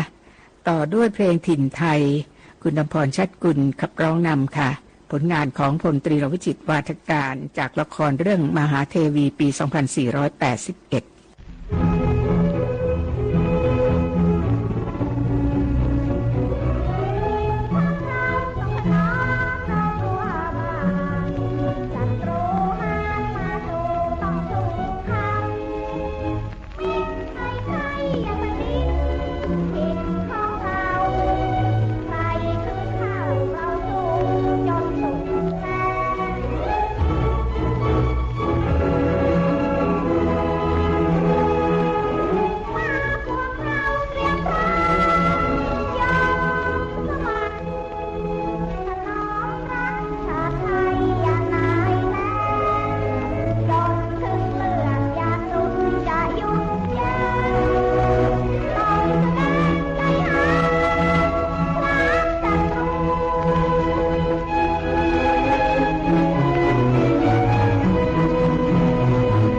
จบไปนั้นเป็นเพลงจากละครเรื่องมหาเทวีแสดงเมื่อปี 2481 ชื่อเพลงถิ่นไทยคุณอำพรชัดกุลขับร้องนำและเนื่องจากว่าวันนี้เป็นวันศิลปินแห่งชาติ24กุมภาพันธ์เราจะฟังเพลงศิลปินแห่งชาติผู้แต่งเพลงนี้ก็ล้วนแต่เป็นศิลปินแห่งชาติค่ะคือคุณนวรัตน์พงษ์ไพบูลย์ท่านผู้หญิงพวงร้อยสนิทวงศ์อภัยวงศ์ครูสมานกาญจนพลินครูสง่าอารัมพีและศาสตราจารย์ดรแมนรัตน์ศรีกรานนท์ขับร้องโดยคุณนนทิยาจิวบางป่าคุณสันสิริสุปันโนคุณวันธนาพรนามสง่าและคุณเกตกรแก้วเพลงศิลปินแห่งชาติ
ที่จบไปนั้นคือเพลงศิลปินแห่งชาตินะคะซึ่งประพันธ์ขึ้น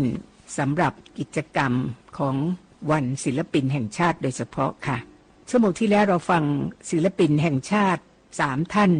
คือคุณมัณฑนาโมรากุลคุณรวงทองทองลั่นทมและคุณรุ่งฤดีแพ่งผ่องใสศิลปินท่านแรกที่เราจะฟังกันในช่วงนี้ก็คือคุณสวรีภกาพันธ์ศิลปินแห่งชาติปี 2532 ฟังเพลงรักเอ๋ยรักข้าคุณสวรีภกาพันธ์ศิลปินแห่งชาติขับร้องครั้งแรกปี 2498 นะคะผลงานของสุนทรยาณเวียงการและครูสมานกาญจนพลิน2ศิลปินแห่งชาติค่ะต่อด้วยคุณสุเทพวงศ์กำแหงศิลปินแห่งชาติปี 2533 กับเพลงคนคุณเกษมมิลินทจินดาและครูสุรพลโทนวนิกศิลปินแห่งชาติเป็นผู้แต่ง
วิตมันถึงตายละไม้คลายชีวิตคนมืดมัวเด่นดีเพียงใดร่ำรวยหรือเข็นใจอับจนไม่มีวันพ้นความตายสุดที่หมายเคียงกันเป็นคนทั้งที่ควรให้มีประโยชน์ชาติไทยของเราควรรุ่งโรจน์เท่าทันอย่ามัวระเริงความสุขส่วนตัวเห็นเป็นสำคัญชีวิตคนสั้นนิดเดียว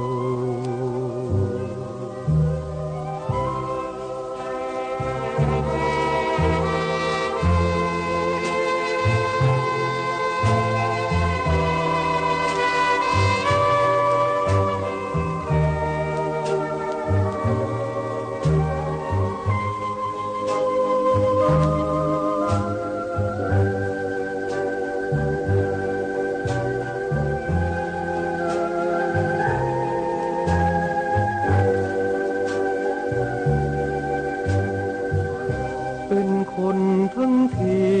ควรให้มีประโยชน์ชาติไทยของเราควรรุ่งโรจน์เท่าทัน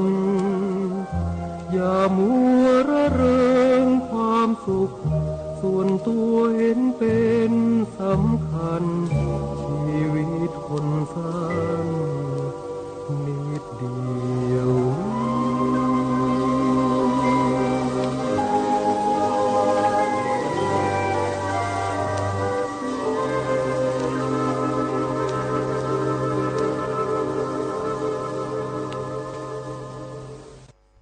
ที่จบไปนั้นเป็นผลงานของศิลปินแห่งชาติในการขับร้องสองท่านคือคุณสวรีประกาพันธ์และคุณสุเทพวงศ์กำแหงนะคะ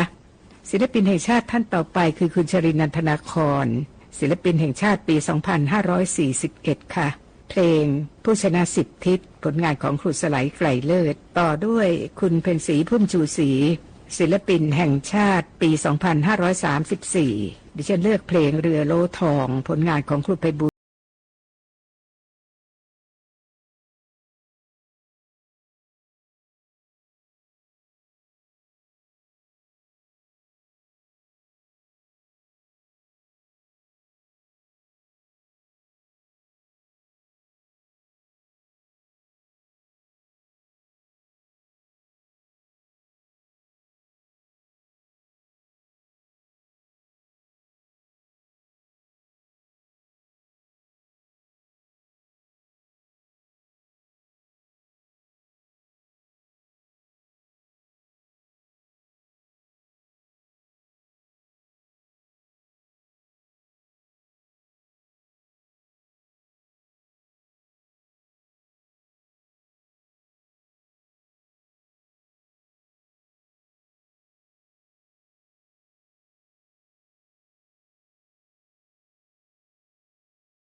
ก็คือสีชังคำร้องมาจากกาบเหชมทะเลบทพระราชนิพนธ์ในรัชกาลที่ 6 ค่ะทำนองโดยครูสง่าอารัมพีศิลปินแห่งชาติผู้ขับร้องก็คือหม่อมราชวงศ์ถนัดศรีสวัสดิวัฒน์ศิลปินแห่งชาติปี 2551 ต่อด้วยเพลงโอ้รักคุณเศรษฐาศิระฉายาศิลปินแห่งชาติปี 2554 เป็นผู้ขับร้องผลงานของครูสุรพลโทนวนิกศิลปินแห่งชาติและคุณประดิษฐ์อุตตมัง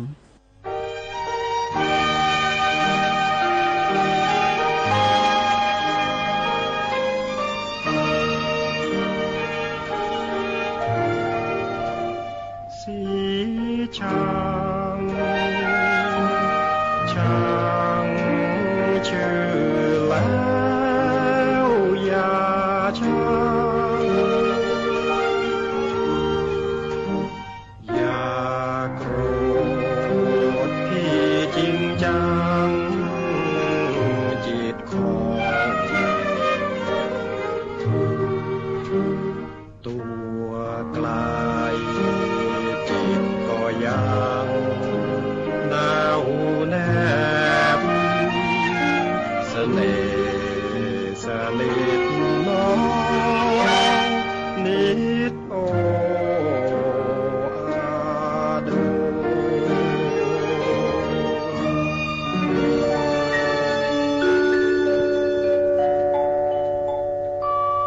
สีช้างช้างแต่ชื่อนั้นหรือจะช่างใครขอแต่แม่ดวงใจอย่าช่างจริงที่จริงจังตัวไกลใจพี่อยู่เป็นคู่น้องครองยืนยาวห่างเจ้าเฝ้าแลหลังตั้งใจติดมิตร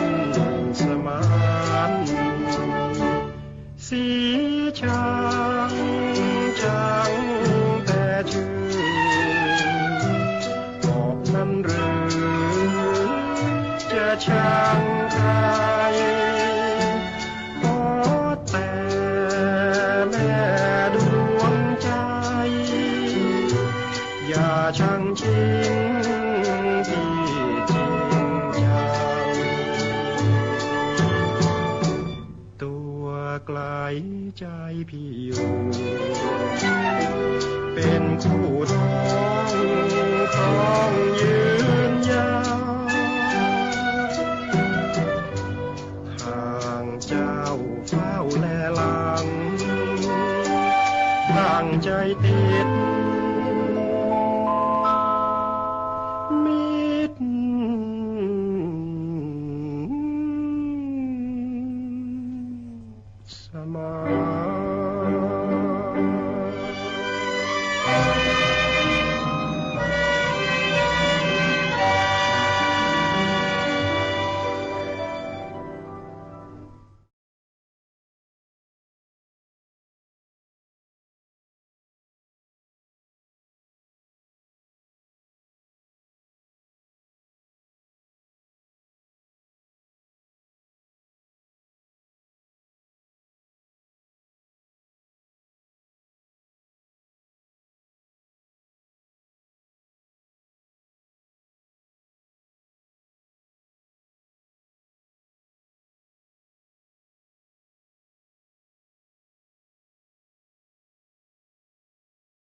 ศิลปินแห่งชาติท่านต่อไปคือคุณจินตนาสุขสถิตศิลปินแห่งชาติปี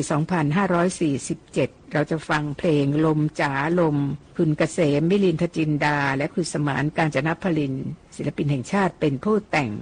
ต่อด้วยคุณเศรษฐาศิระฉายาศิลปินแห่งชาติปี 2554 กับเพลงโอ้รักครูสุรพลโทนวนิกศิลปินแห่งชาติและคุณประดิษฐ์อุตตมังร่วมกันแต่งและเพลงที่3คุณวินัยพันธุรักษ์ศิลปินแห่งชาติปี 2562 ค่ะชื่อเพลงสิ้นกลิ่นดินอิสอารีแต่งทั้งคำร้องและทำนอง3ศิลปินในช่วงนี้นะคะ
รักเพื่อพบแล้วพลัดพรา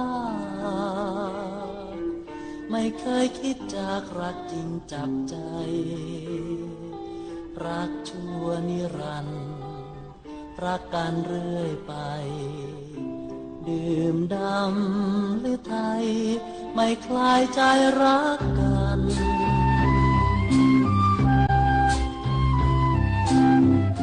รักสานสวงซึ้งดวงจิตความรักฝังติดชิดชมผูกพันรักเราหวานชื่นทุกคืนทุกวันไม่แปรรักปันเปลี่ยนใจไปให้ใครตัวตายยังรักพักดีก็เธอไม่หวั่นไหวรักเรื่องร้องของใสเอารักฝากโลกลอย ลมไว้สิ้นใจรักยังไม่ตายไม่ตรงรักยังไม่ตรงรักปักตรึงถึงพบหน้าความรักเหนือกว่าคำกวีเอ่ยชมถึงโลกมาลายสูญตามสายลมไม่เคยระทมชื่นชมเพียงรักเดียว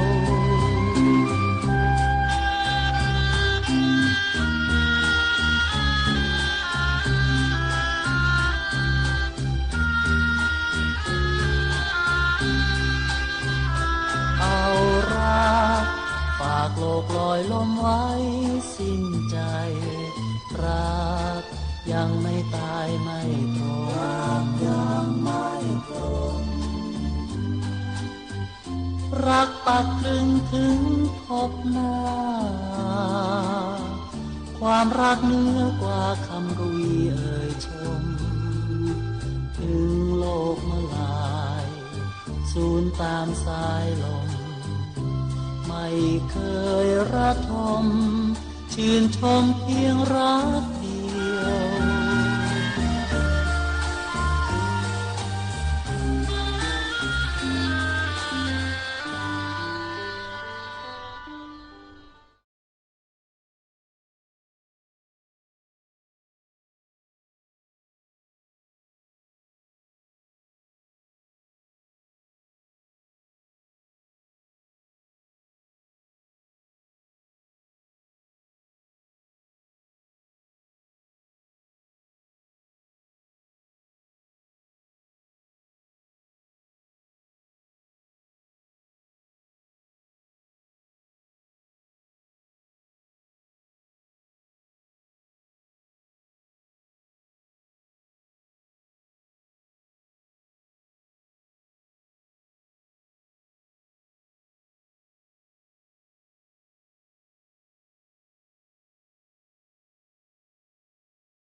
ศิลปินแห่งชาติที่เราจะฟังเป็นท่านสุดท้ายในคืนนี้ก็คือคุณสุดาชื่นบานค่ะศิลปินแห่งชาติปี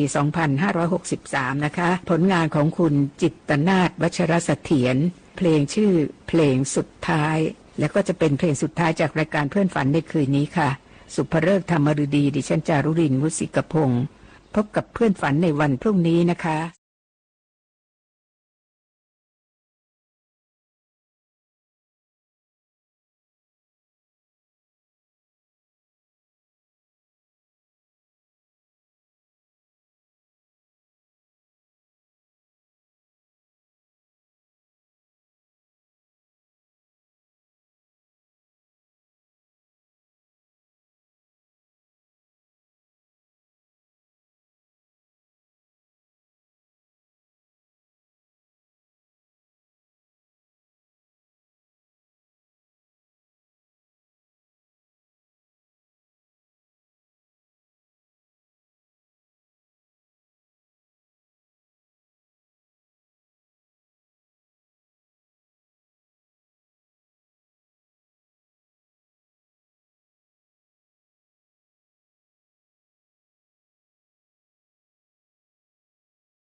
ที่นี่